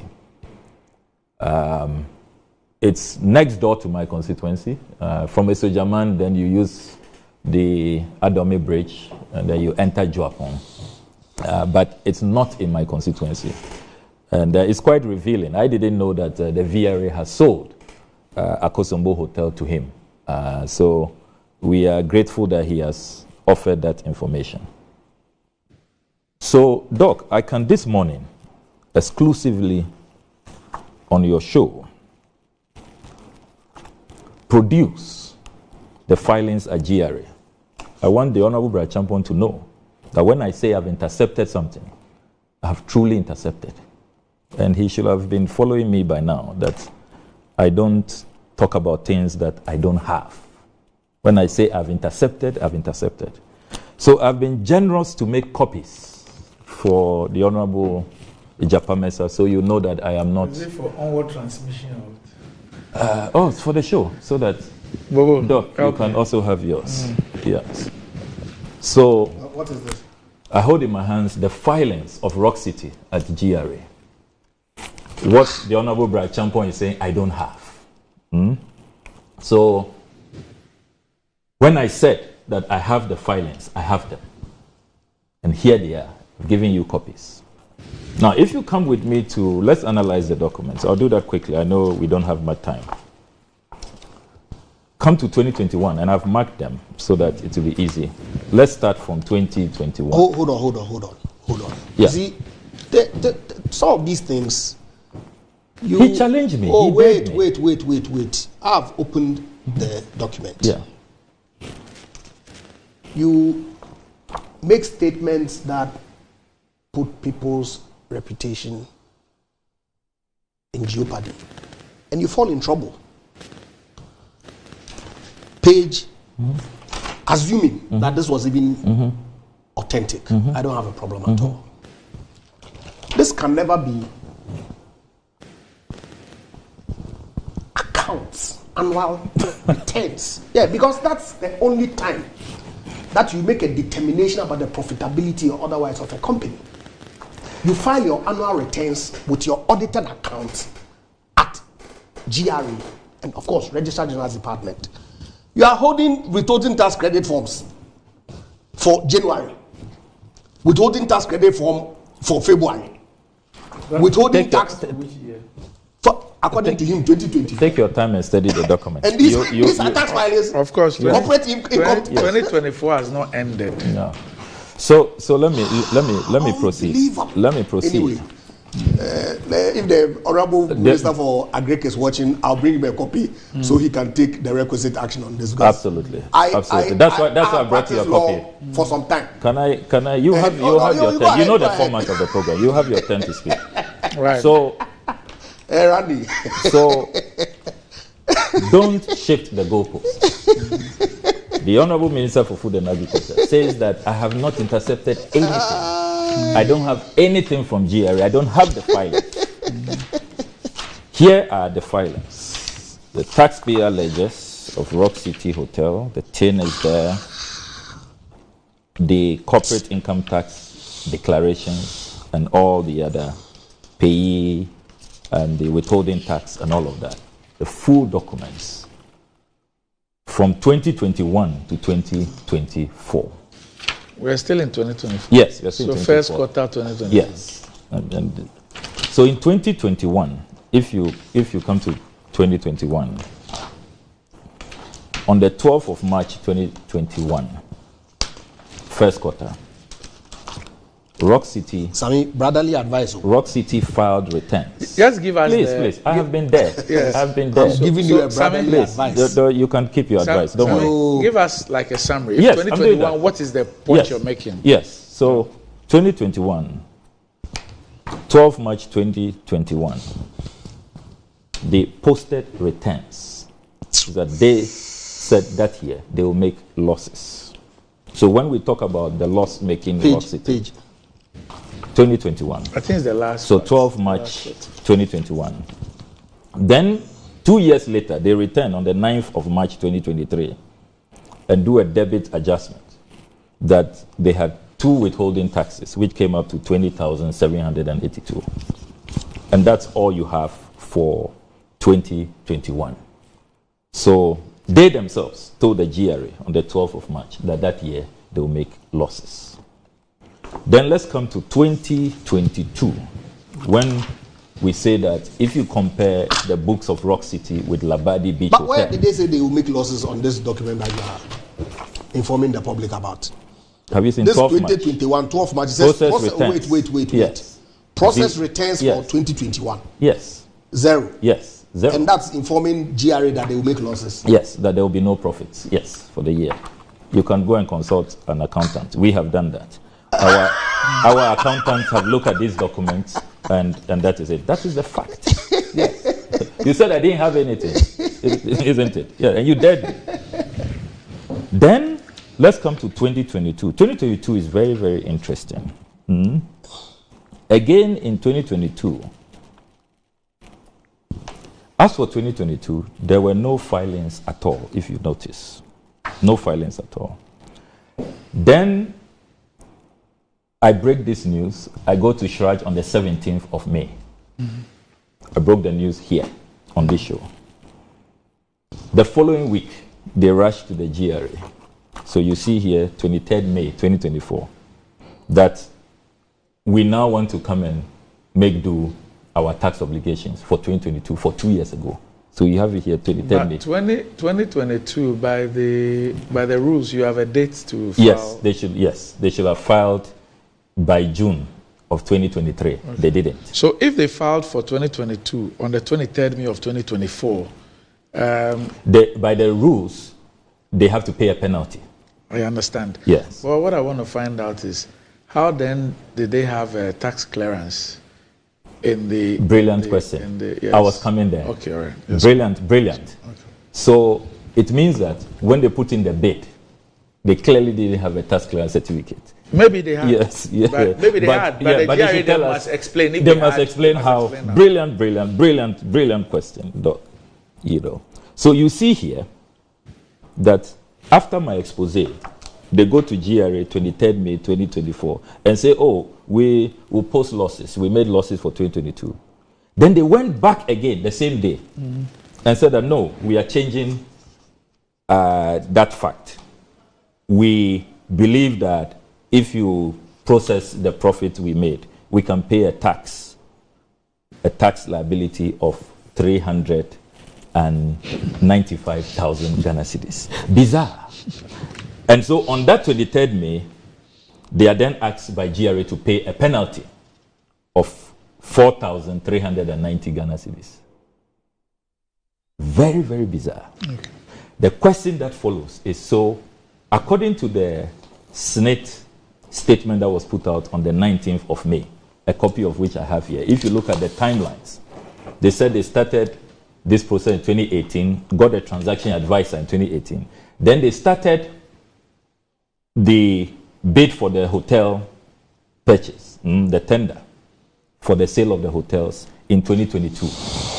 So you hadn't filed your taxes for 2 years.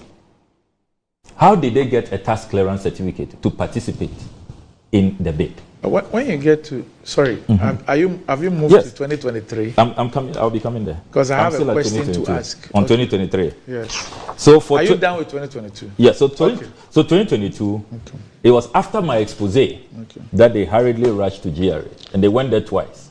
First, they said, "Oh, we made losses in 2022." Then they went back and said, "No, the way the trajectory, the way this MP is going, we made some profit." So they amended the records. And they were fined. This is the penalty that they paid, 4,390. So significant developments after my petition to Shraj. Now let's come to 2023. The 2023 filings. For 2023, they filed on the 20th of April 2023, first quarter, after first quarter, that they will make losses that year. So for last year, they said that they will make losses. They don't anticipate that they will make any profits. And it's here. Process returns for 2023, reference number C00064468833. So when I said that what you have told GRA about your operations last year is that you will make no profit, and you are now going to buy a Labadi Beach Hotel making a profit of 158 million. It should have been the other way around. Labadi Beach Hotel is more profitable. I was speaking to the documents. I was speaking to the intercepted filings at the GRA. Fact. And it's here. Now come with me to 2024, this year. No, before you go to 2024. Yeah. I have a question. Okay. So if you look at the 2023 filing. Yes. 2023. Yes. You would see, I see something here which suggests that the last thing that was done as far as 2023 was concerned was the 10th of April 2024. Yes. As far as the filings of 2023. Yes. The last one was on page 614, 10th April 2024, which is a withholding tax credit. Have you seen that? Page 6. Yes, 6 or 14. Yes. Have you seen that? Yes, I've seen that. Okay.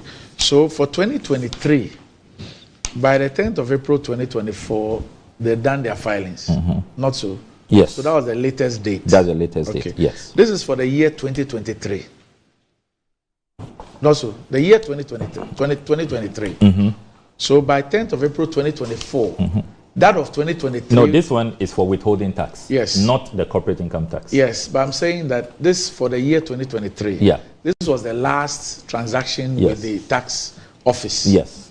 10th of April 2024. Not so? Yes. For the year 2023. Yes. However, when you come to the year 2022, a year earlier. Yeah. A year earlier. Yeah. The filing was 23rd May 2024. Yes. Later than the filing for 2023. Exactly. Okay. Brilliant. That's just the the thing I saw. Yes, and you're right. Okay. Because for 2022, they were not bothered at all. They didn't do anything until my Shraj petition. So then they went Shraj. to do for 2022 Yes. when they had even finished 2023. Exactly. Okay. Exactly. Right. And then when you come to 2024, again, you see that by 31st March 2024, they had informed GRA that we don't... That's Q1. Q1, yes. That we don't expect to make profit this year. That's what they told GRA. Then after my petition to Shraj, they go back 24th May 2024 and say, oh, do a debit adjustment. Do an adjustment for us. We think that things are looking good. 24th May of what? 24th May 2024. They go and do an adjustment for which year? First quarter for the year. First quarter 2024. Yes. So that's which date? 24th May 2024. Which date did they go to do the adjustment for 2022? The same 24th May. So they were very busy that 24th May. All right. Very, very busy. Okay. So look, the Honorable Brad Champon should. He's just muddying waters for himself. So that Trazaco house and the hotel. I'm tempted to go for it, but I really don't want anything from him. Maybe the displaced people in my constituency will be upset with me that we could have gotten a hotel and a Trazaco house for them to go and stay in. But I'm not doing this for personal gain. It's not about me. It's about Ghana. But you see, from all the Doc, you have been following our work. I always share them with you. I mean, even cabinet memos we intercept. Even you, I remember when we were in power, sometimes we wonder, hey, how did Randy get these documents? Woyome, you were the resource pool. You had everything. I'm sure as soon as the Attorney General signs a document, Finance Minister signs, you have it. So, don't Brad Champon bragging and screaming that, oh, I dare him. He doesn't have anything. Even cabinet memos. People have it. National Cathedral, when they told the whole country that they were not using public funds, how did we expose them? We intercepted the documents. Recently, AFCON, when the sports ministry was treating AFCON like some nuclear code, didn't I intercept the documents? So I don't know who advised him. Now his Trazaco house and his hotel are on the line. I mean, what kind of recklessness is that? I'm not so sure. He's made a lot of... Just hold on a minute. Very well. Just hold on a minute. We'll take a break. You didn't comment on... the Blay family. No, the appeal... Yeah, I'll come to that. I want to deal with that separately. So we'll take a break. When we return, we'll hear the Honorable Mesa on this one. We'll be back shortly.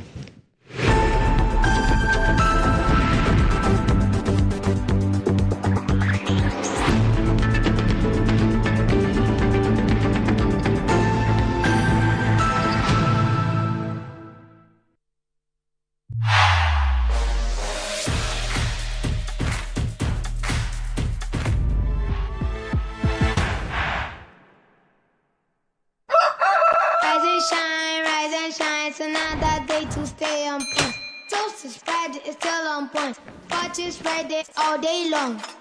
Still on point, yes, it's still on point. It's still on point. Watch is Friday, it's still on point. For your bread, it's creamy. For your toast, it's still on point. It's yummy, delicious. It's still on point. Still on point, yes, it's still on point. It's still on point. It's still on point, yes, it's still on point. It's still on point. For your toast, it's still on point. It's still on point. Fortune spread, it's yummy, delicious. It's still on point. Fortune spread, delicious, creamy, and always on point. This advert is FDA approved. In today's modern world, stairs are a challenge, especially for our elderly and those with health concerns. Navigating them can be difficult and even dangerous, but there's a safer way to move vertically. Lifts and Elevators Limited Company, your answer to a more accessible and secure vertical transportation. Our elevators and escalators, including top-of-the-line pneumatic vacuum elevators, Fuji elevators and escalators, offer a safer and more convenient alternative, eliminating the risks of stairs and enhancing accessibility for homes, businesses, and hospitals. Choose safety and convenience with Lifts and Elevators Limited Company. Elevate your spaces today. For more information, visit our website at www.elevatorsgh.org or call now on 0200-535-515. Lifts and Elevators Limited Company, the elevator people.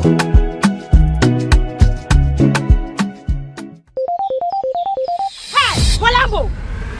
Hey, Walambo! Hey! I asked him to buy buy me original Polita. Nothing to be on your Polita. Hey, please don't make mistake. Talk to Papa. Open your back, man. And you strong Polita no gala. Yeah, you there. Hey, Papa. Papa, can ruffle. The Polita is the original, the first and the best. What is? Who got also for dear acrobat to use me? Polita, yes.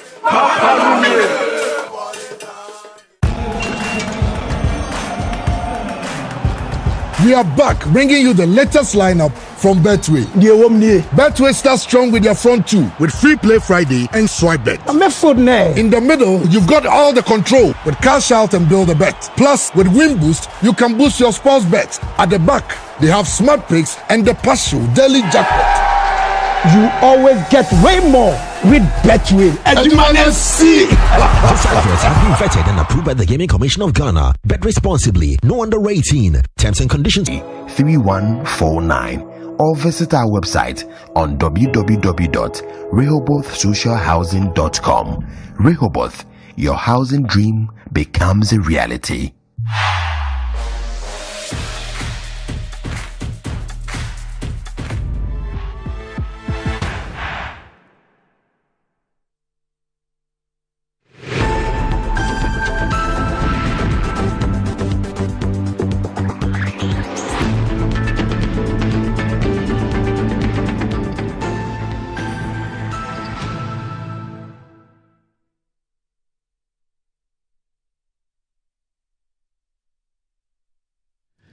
Right, welcome back to the show. If you just joined us, this is Good Morning Ghana live on Metro TV. Still with me on the show, I have the Honorable Andre Japa Mesa and the Honorable Sami Okujeto Ablakwa.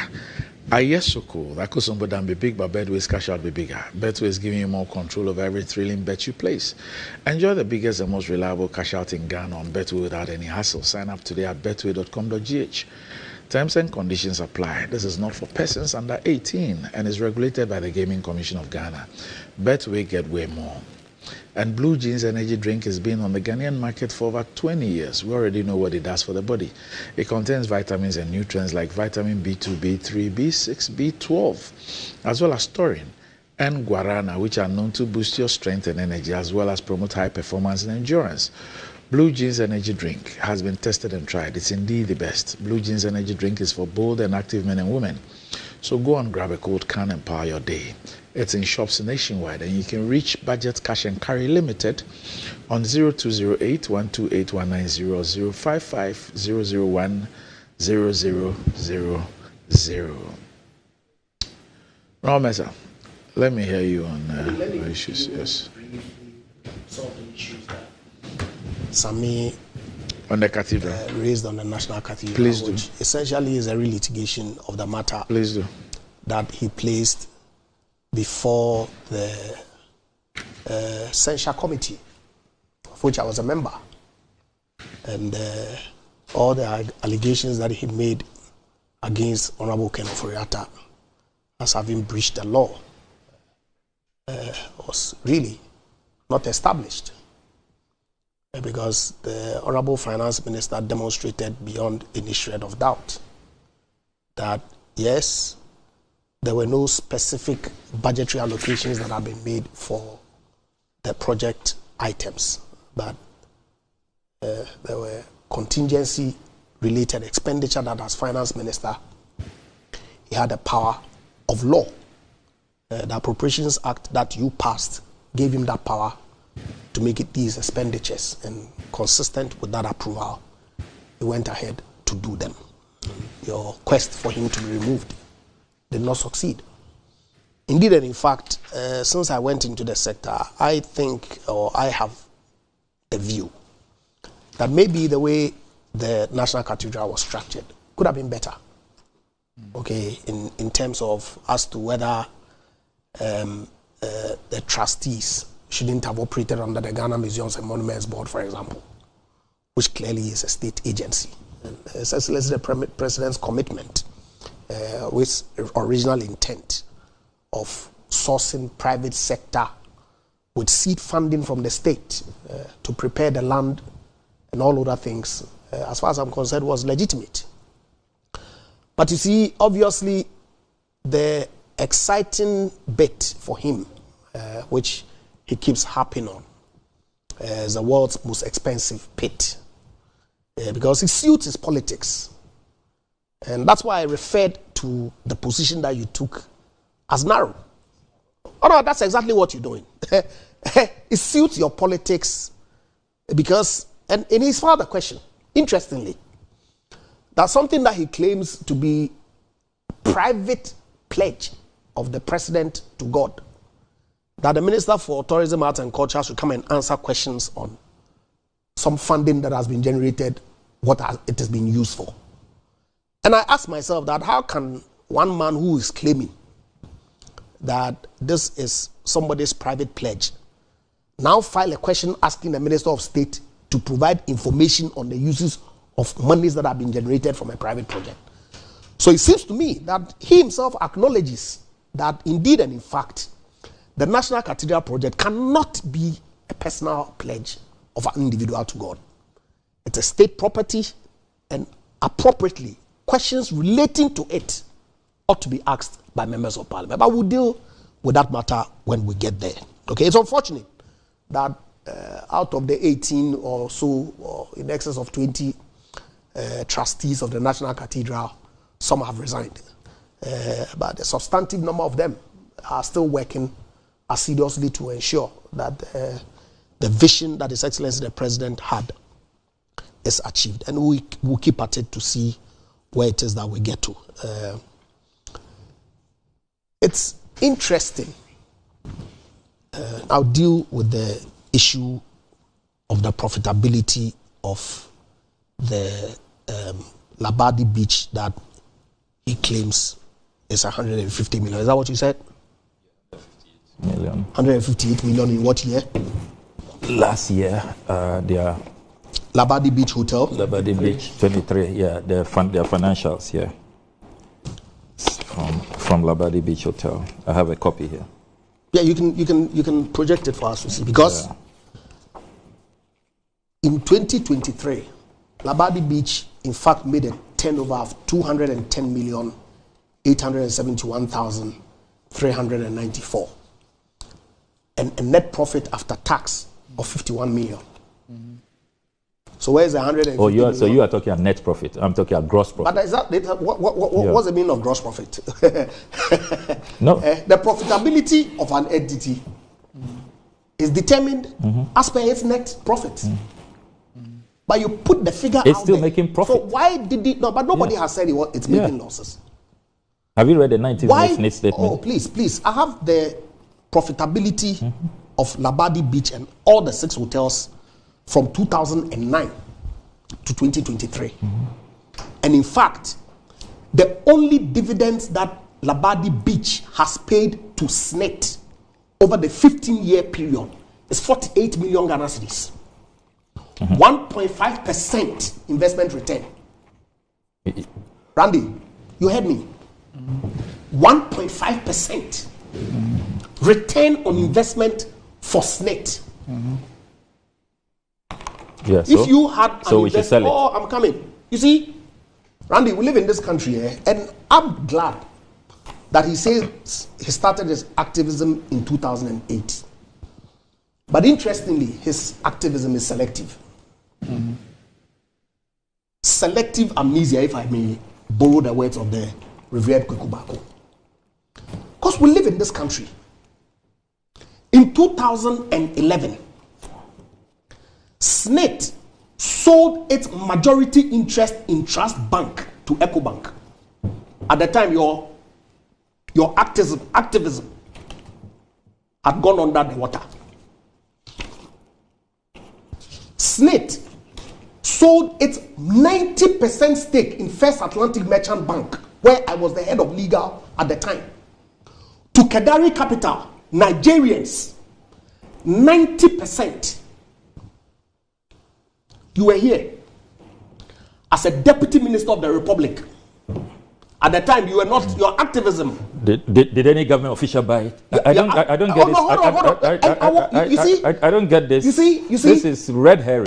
Total obfuscation. It's a principle. Mention a government official in the NDC administration or in cabinet who was at the center of those transactions you've listed. See, Because you see, when I came, you're sending us on a wild goose chase. I had my constitution in my bag. Wild goose chase. But I was traveling out. I was sitting here when you were talking. I was sitting right here. So when I came, I grabbed a copy of your constitution. Because I've been following the gymnastics that my good friend Samuel Kujeto has been doing in the media relative to this matter. And he's going to charge pursuant to Article 284 and 287. Oh, please. I've been through a little bit of law school, so you let me make my point. Saying that the Honorable Brian Acheampong was or is in a conflict of interest position in this particular transaction. And I asked myself, really, my good friend, does he understand what conflict of interest is? Does he? But I'm sure that after he filed, this is just only speculating, when he filed his processes at charge, it became apparent to him that he probably had misfired. And so, rather than wait for the outcome of this charge decision, he's gone on the tangent of inciting people, playing his usual political gimmicks, purely for political expediency, nothing more. Because you see, the Constitution is very clear. A public officer shall not put himself in a position where his personal interest conflict or is likely to conflict with the performance of the functions of his office. What has Honorable Brian Acheampong done in a public bid that has made him put himself in a conflict of interest position? In any event, who says the Constitution bars public officials from engaging in public transactions? If it was the case, why would you be seeking to sponsor a law at this time?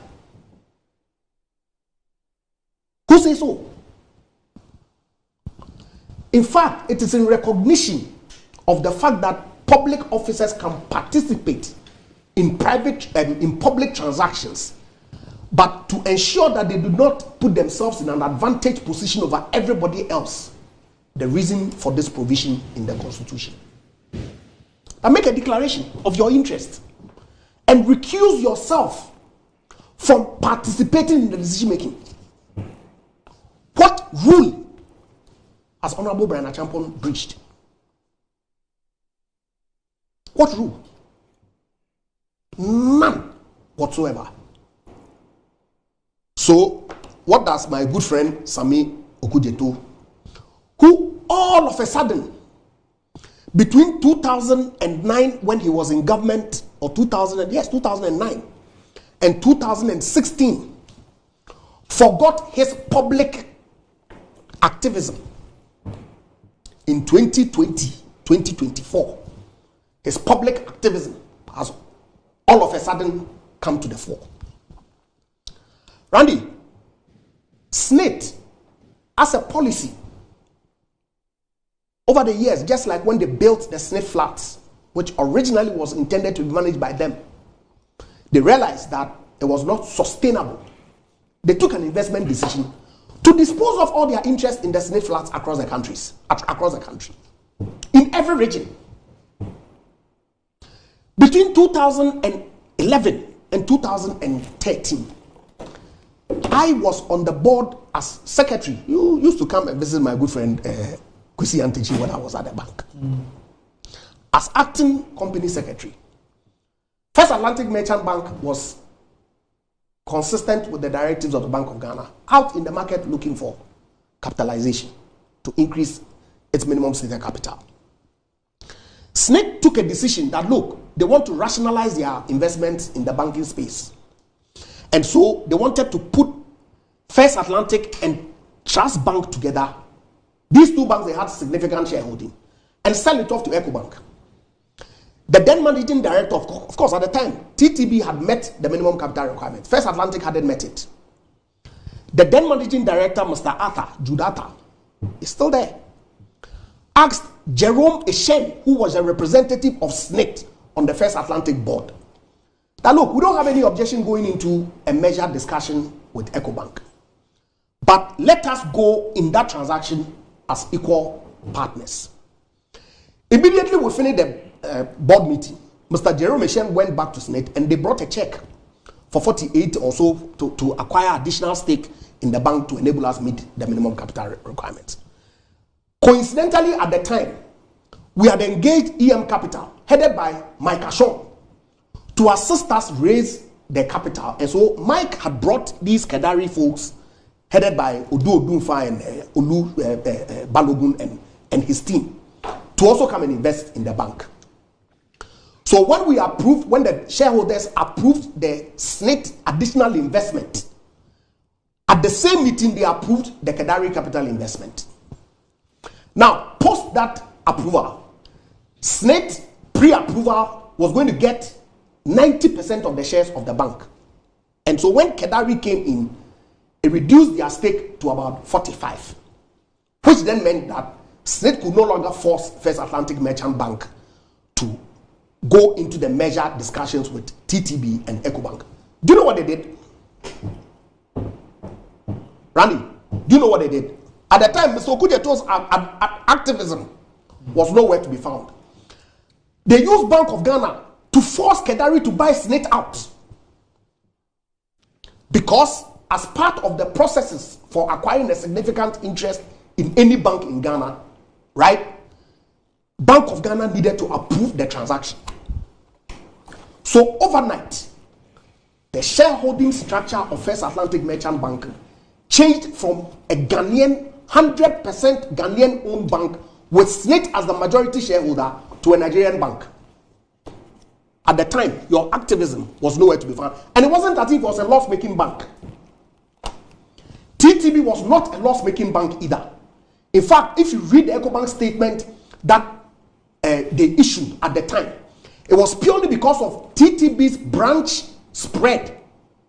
The reason they participated in that transaction to dispose of or acquire SNIT stake in that bank.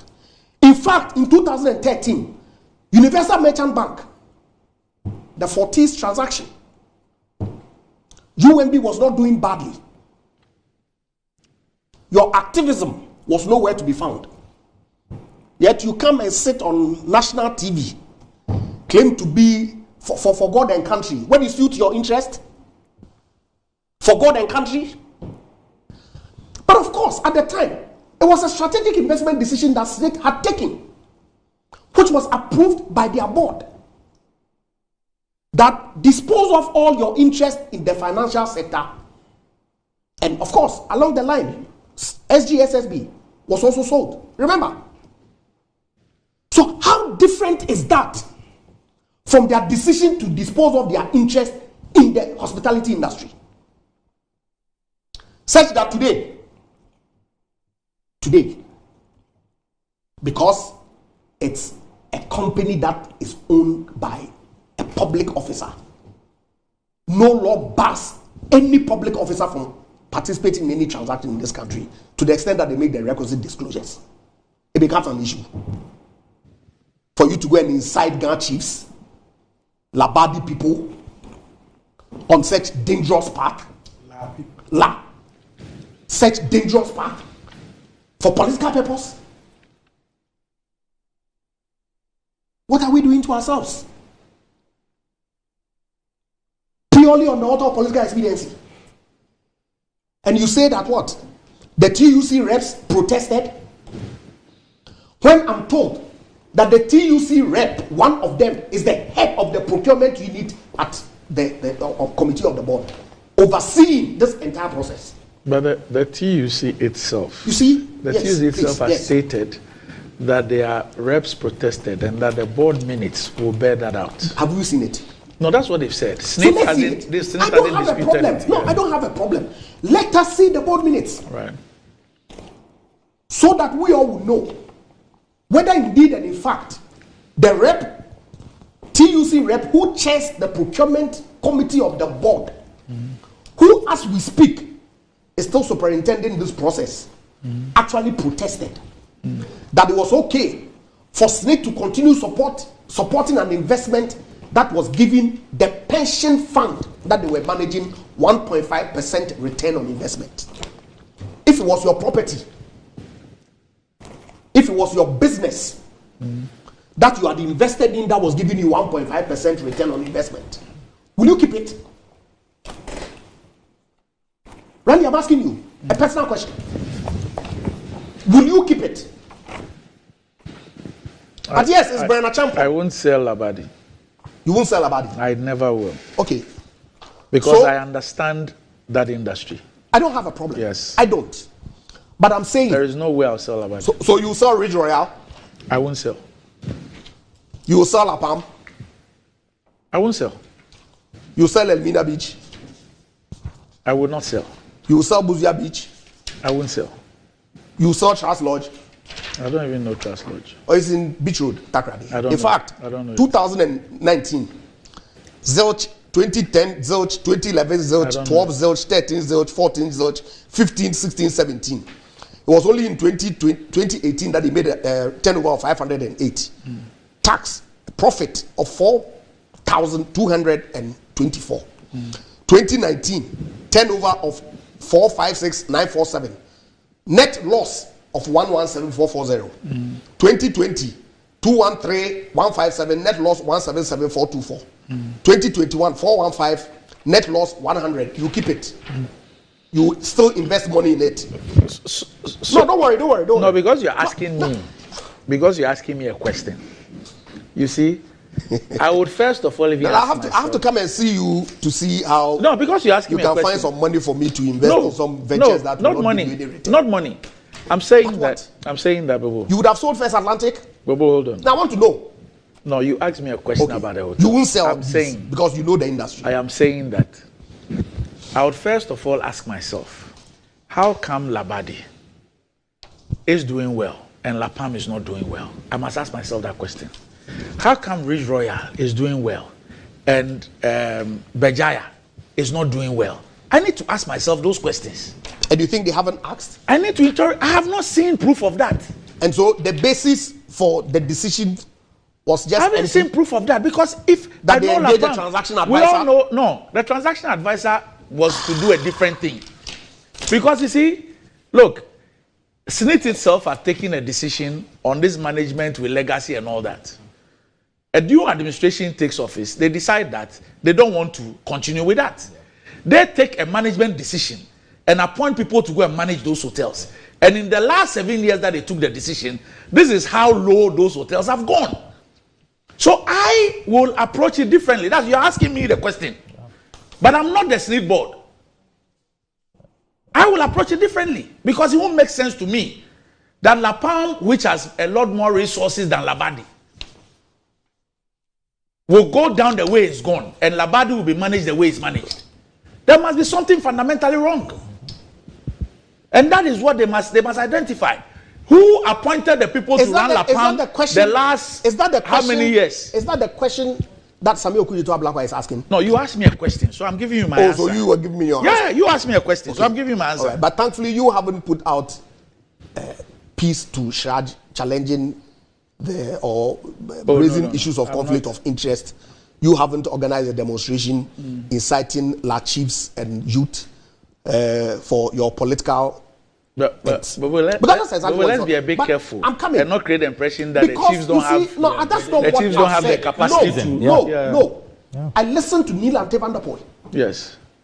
I was sad. Why? The kinds of things that he said. The Ghana Abe people, their lands. Hey, Randy, let's be cautious with our utterances because we are leaders, and our words carry a lot of weight. You heard him make reference to some statements that some people were making from Ashanti and other places. It may not necessarily be on all fours, but the kind of language that you hear on the screen that you showed. Why? So SSNIT has made an investment on land that is acquired and is taking a decision that, look, this investment that I've made is not making me the requisite return for my shareholder, which is the pension fund, and we all are SSNIT contributors. It's giving me only 1.5% return in 15 years. Who will hold on to it? Why is SSNIT holding on to STC? I'm not aware whether SSNIT is the owner of STC. 80%. I don't have a problem. They can take a decision. 80%. They can take a decision. I don't have a difficulty at all. You can ask the question. But I'm saying that just as they took those decisions to divest themselves of their interest in the financial sector when Okuteto Ablakwa was in government, and his activism had been buried, profitable banks. I used to work in one. So how do we approbate and reprobate? How do individuals have double faces? And they claim to be principled. And he says in his statement that what? The state assets should be sold, the expense of profitable. Historically, since 1966, the state of sale of state has not been in the supreme interest of Ghana. And therefore cannot continue on that destructive trajectory. The diversity implementation. Does that not speak for his consistency? So let's go back and reverse all those transactions all the way to 1966. Let him lead that course. That because all of these have not been in the national interest, reverse all of them. Is that legally possible? Are you asking me? Yes, you are the lawyer on the table. You are the lawyer on the table. You are advocating for it. You see, when we are being principled, we should be consistent in our principle, so people can support you. But what he's doing is pure politics. Pure. Because the law does not support you. The law. What law supports him? The constitution that he makes reference to. Does not support you. You mean the case of Raj? Of course. Okay. So he's making a call to pass a private member's bill to now bar public officers. Clarity. It says there are gray areas people are taking advantage of. Where's the gray? Where's the gray? Where's the gray? Like some of the things you have quoted and where you have navigated through. And you put profitability figures out, that is completely false. And now you say, oh, it's gross profit. So why didn't you state it that, oh, this is gross profit and net profit, they made so much? The information is there. But it's still I do not for the life of me see how any consensus contributor will support an investment that gives 1.5% return in 15 years. 48 million cedis is what all that Labadi Beach, the most profitable of all, has paid by way of dividends to SSNIT over the period. Which of SSNIT's investments, which of their investments makes more than that? I don't know. If you have the figures, you can share it. Maybe. No, I don't. Maybe we must interrogate that. I don't. For 15 years? No, I'm saying we must ask which of SSNIT's investments makes more than that. I don't have a difficulty when we ask the question that, look, is SSNIT making worthwhile investments for the contributor on behalf of the fund owners that they manage? I don't have a problem at all. Let's interrogate it. But to single out an individual whose company has responded to a public bid published in the local and international media merely on account of the fact that he's a minister of state, when no law bars him from doing so, right, then it reduces the conversation to the politics that you are doing. Because I wasn't excited in 2013 when SSNIT took the decision to dispose of First Atlantic Bank in the manner that it did. But of course, it was political. Because Judata had gone to give evidence against somebody that they didn't like. And so closed his bank. Damn the consequences. That's exactly what they did then. Is that what is happening today? Obviously not. But for the likes of Samuel Okudzeto, I don't want to use the word holier than thou posturing that sometimes he takes. Well, you have a record in government. So please, look, I'm saying that if there are questions that ought to ask, by all means, ask them. But on this particular transaction, Brian Achampong has not erred. His company, Rock City, has not erred. It was a legitimate process that Senate board had approved. Collectively, were executing through a transaction advisor that had been validly and legitimately appointed. He participated. He's won the bid. Of course, some representations have been made to His Excellency the President. He's directed the Labour and Pensions Minister to look into it. I do not want to preempt the outcome of that process. But to the extent that it's a legitimate transaction, I think we should stop the politicking and let the institutions work. And before I go on this taxpayer ledger thing. Yes. In all honesty, I did not even know that Ghana Revenue Authority had a system in this nature. What I know is that at the end of the year, every company is enjoined to prepare their annual accounts ending 31st December of the previous year and have up to 30th March to file. In the ensuing year? Yes, in the ensuing year. So Rock City's 2023 or any other entity's 2023 accounts has to be filed physically at the Registrar General's Department and Ghana Revenue Authority. Rock City has not filed its 2023 accounts. And so it cannot, under any circumstances, be established by any individual that they have made losses in 2023. This document does not demonstrate that. It cannot. And so, my good friend, where does it not demonstrate that? Where does it? They haven't filed their accounts. They haven't filed their taxes? taxes? They have not filed their 2023 accounts. They have not filed their taxes?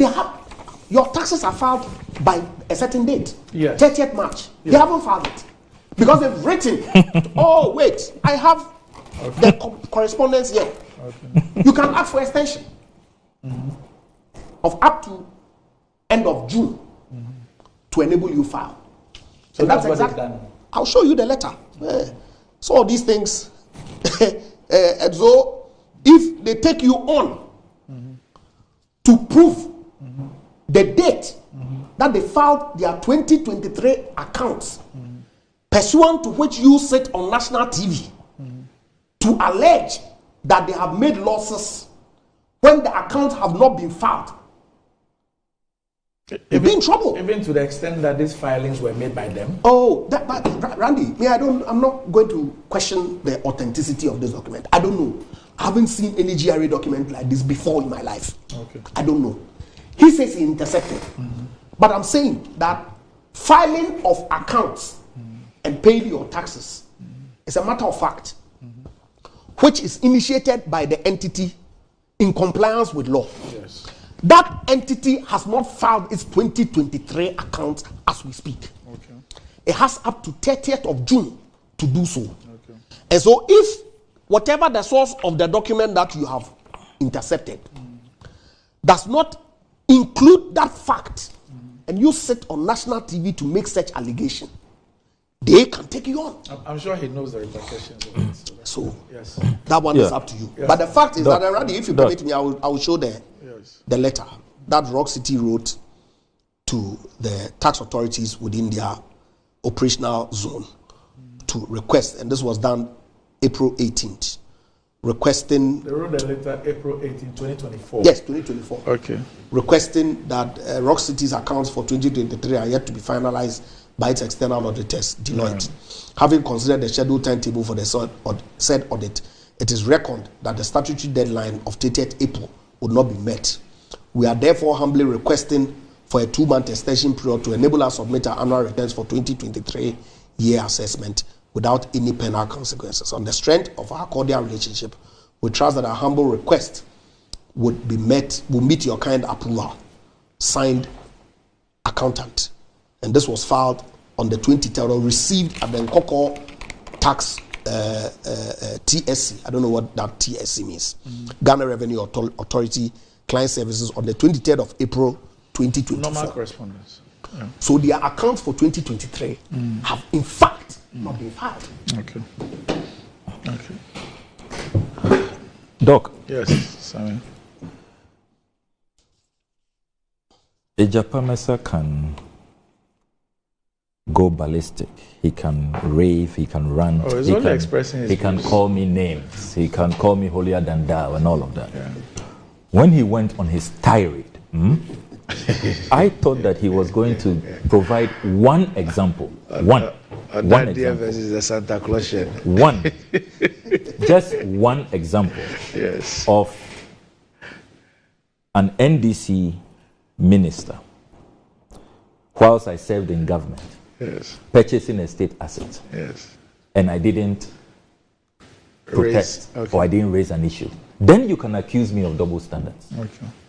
What he does this morning is to deliberately broaden the discussion about SNIT selling. Yes. Is that what this matter is about? Okay. I have said that I have long held the view, and the Supreme Court records are there, that public officials should stay away from such transactions. That is the gravamen of this issue. That is what the issue is about. That public officials should not purchase state assets. They should not come anywhere near these transactions. The smack of conflict of interest, insider dealing, it is immoral, it is unethical, it is totally unacceptable. Based on what law? That is what the issue is. Pursuant to what law? If the Constitution did not hold the view that public officials should stay away from these transactions, and that even if they will participate, they must declare their interest. That is why, under Article 78 and 98 of the Constitution, if you are a minister, you are an MP, and you want to engage in an office of profit, hold an office of profit, you must apply to the Speaker. One of the issues that I have raised is that the Honorable Brian Champon failed to comply. Bobo has consistently applied to run the law firm. Yes. And indeed, he's among the 47 MPs and ministers who have complied. The Honorable Brian Champon hasn't complied. So when he sits here and raves and rants that what law has been breached and what constitution has been breached and all of that. Is it conflict of interest? Please, let me proceed. So it is unbelievable. In that provision. Read Article 78(3) carefully. You see that because of conflict of interest concerns, and Article 287 is clear that the forum for conflict of interest, resolving conflict of interest issues, and in Okuja to Black or Mane Buama versus Jacob Echebilam, the Supreme Court held that the forum is right. So this is a matter that I have been consistent on. The attempt to call me names this morning will not wash. I've been very consistent that public officials should not engage in transactions of this nature. Your wish or consistency cannot amount to law. So this deliberate obfuscation, and let's broaden the issues. I've given you the constitution. Why didn't he comply with the constitution? That if he has breached Article 78, please let me proceed. Recourse charge. So Doc. Let them determine that. Point number two. You need to refresh your mind on the Anani ruling by Shraj. And if you refresh your mind on that ruling, you will not be making these submissions. Point number 2. He makes the case that I was involved directly in Anani case.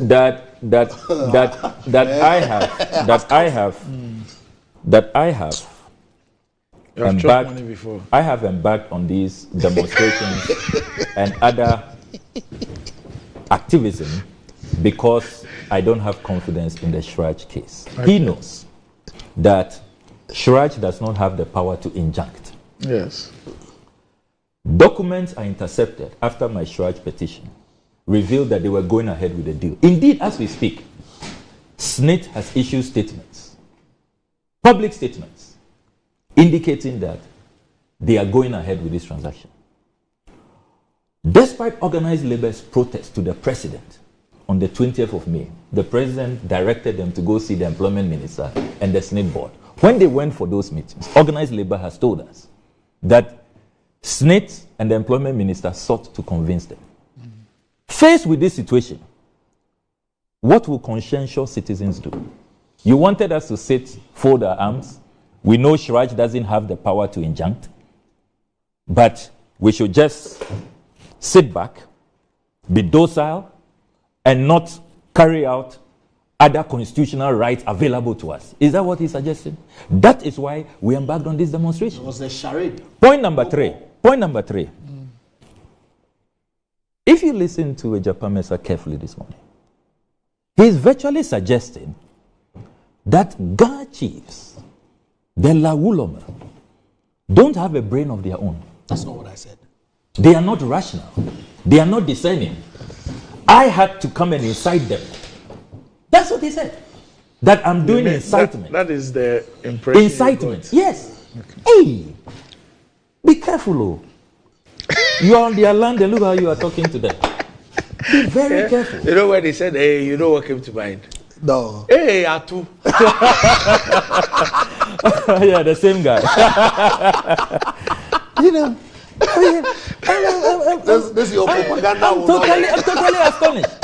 This is your propaganda. Today, our revered chiefs can't think for themselves. Hey, Japa. Hey, Japa. Hey. I'm saying that no. That the Wulomo. I have to come from North Tongue to convince him, to tell him that this matter is bad for him. He can't reason. He doesn't have council of advisors, council of elders. That I have to come and incite him. Honorable Ejapa Mensah, what really are you telling the Ghana chiefs this morning? So look, nobody has to wait for me. These are discerning people. The thousands who marched on the streets are discerning. Is Ejapa Mensah aware that it is not only the Ghana chiefs who are complaining? I hold in my hands here a letter signed by Nana Kojo Kondua VI, the Omanhene of the Edina Traditional Council, protesting against the sale of Elmina. And this letter, 29th March 2022, long before I even heard that this deal had been hatched. The Omanhene, that one too, I went to incite him. The Edina Traditional Council, I went to incite them. So please, let's treat our chiefs with some respect. The next point that has to be made very, very forcefully. This business of who wouldn't sell when making losses, who won't sell. We must appreciate that if you have an investment that is not doing well, in your estimation, and in this case, SSNIT has been exposed. Their 19th May statement, we sought to, just generalize and paint all these hotels with the same brush. They have been exposed. The profitability of Labadi Beach Hotel is no longer in doubt. But the question that many Ghanaians ask is that, is your only remedy sale? So what happened to change of management? Why can't you try that? And we tried that in the case of Labadi Beach Hotel, and it worked. So the Labadi Beach Hotel story is a classic case study for us to follow. Then you see, these people betray themselves and they betray their double standards when they go on this trajectory of lack of profitability. Last week, I came here with the SIGA report. And I read what SIGA has told Parliament about STC. Indeed, STC, where SSNIT has 80% shares, is the worst performing investment of SSNIT. In 2017, STC made a loss of 28.9 million Ghana cedis. in 2017. In 2018, STC made a loss of 18.1 million Ghana cedis. In 2019, a colossal loss, an astonishing loss of 27.9 million Ghana cedis. In 2020, a loss of 32.5 million Ghana cedis. That's COVID. They weren't operating. In 2021, a loss of 52.4 million after COVID. Indeed, according to SIGA. The border was closed. According to SIGA, how about 2017, 2018, 2019? Yeah. How about 2021, 2022, that's fair. 2023? That's fair. According to SIGA, this has become the worst SSNIT investment, where on the average, they are making 32 million losses. STC. That's a conclusion. Nana Komia's STC, yes. Nobody in cabinet is interested in STC. The saviors in cabinet, the saviors, the ministers who can save state assets. But who even says that this is a cabinet decision? Nobody is interested. There's no. Who says that is a cabinet There's no decision? transport entrepreneur Nobody is in interested. cabinet. Those. Is this even a cabinet decision? How about the beachfront entrepreneurs? No, none of them. Randy. None of the entrepreneurs. Is this even a cabinet decision? None of the entrepreneurs are interested. Nobody in government. SSNIT itself is not interested that workers 80% shares. See the hemorrhage. See how our contributions. See how we are bleeding. So you see how they defeat themselves. If really suddenly you are SSNIT is so concerned about where real losses are and must immediately salvage the situation, they should have started at the state transport company. They are not interested because it's not profitable. Look, this is classic state capture. That is what this is about. That is what this is about. And nobody can run away from the fact that what we are dealing with is state capture. And all of us must rise and protest and stop this. And that is why TUC, the Federation of Labour, all the opposition political parties, and our revered chiefs who can reason for themselves, who are rational, all the citizens, the thousands of them who participated in this week's march, they can reason for themselves. This is about workers' contributions. This is about the future. Already, see what you have done to pensioner bondholders. See the haircut you have forced. Even old folks who have become all bald and don't have any hair. Worse than my own situation. They are forced to take haircuts. Now pensions too, you are jeopardizing their pensions. And we are having this discussion within the context of the recent ILO report. That if care is not taken, if we allow SSNIT to continue with this bad management practices, by 2036, SSNIT will not be able to pay pensions. And that excludes the 1.5% investment return these are over 15 years. These are grave matters. 1.5%. Grave matters. So way less than the treasury rate. Way less. We will continue on this principle. You own SSNIT, you keep it. And I thought that this morning, Japan Mesa will add to the growing list of MPs who say they will join me to sponsor this private members bill, so that politicians I don't have a problem. No, of course. As young people, let's be interested in the future of our country. Hold on. I agree with you. Not a problem. But as we speak, there's no law. Will you support it? I will support it. I don't have a difficulty at all. Does it then mean that, in principle, you don't think that politically exposed persons and political office holders should be acquiring state assets? Because that's what his bill seeks to say. I don't have a problem. I don't disagree with the provisions of the Constitution. Okay. But if somebody says that, look, we should outlaw it. I will support it. I don't have any difficulty. Good, that's good. But we are making progress. You see, Sammy, all the questions that you have raised, my worry and my difficulty is the personalization. You think it's targeted at? Absolutely. How? It's pure politics. How? It's not. So you I've raised constitutions. I've raised procurement issues. I've raid the breach of the shareholders' agreement. It's not personal. You extend it to state. So with Jake, was it personal? Allow me. When I took Jake to the Supreme Court, was it personal? No, you're not being fair. You're not being fair. The principle.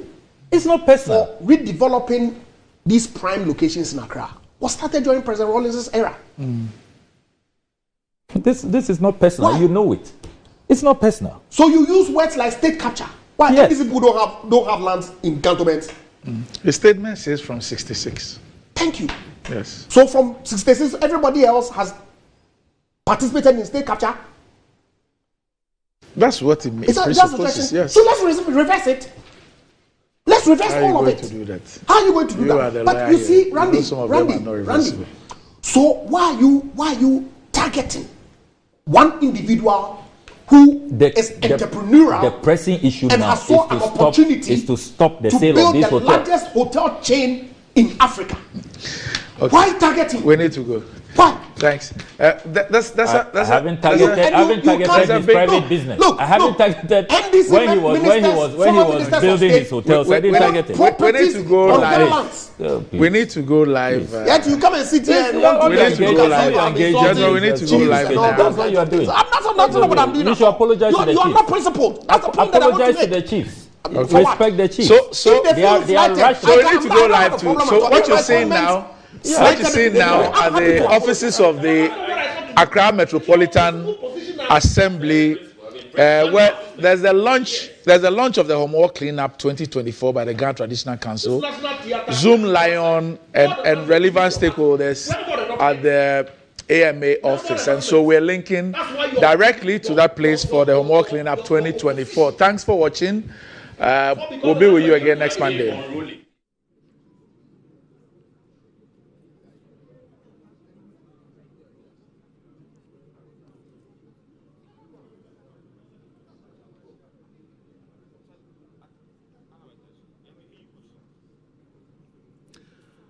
If I nye hishba me nye tax if you nye hawo nye tax if you nye radon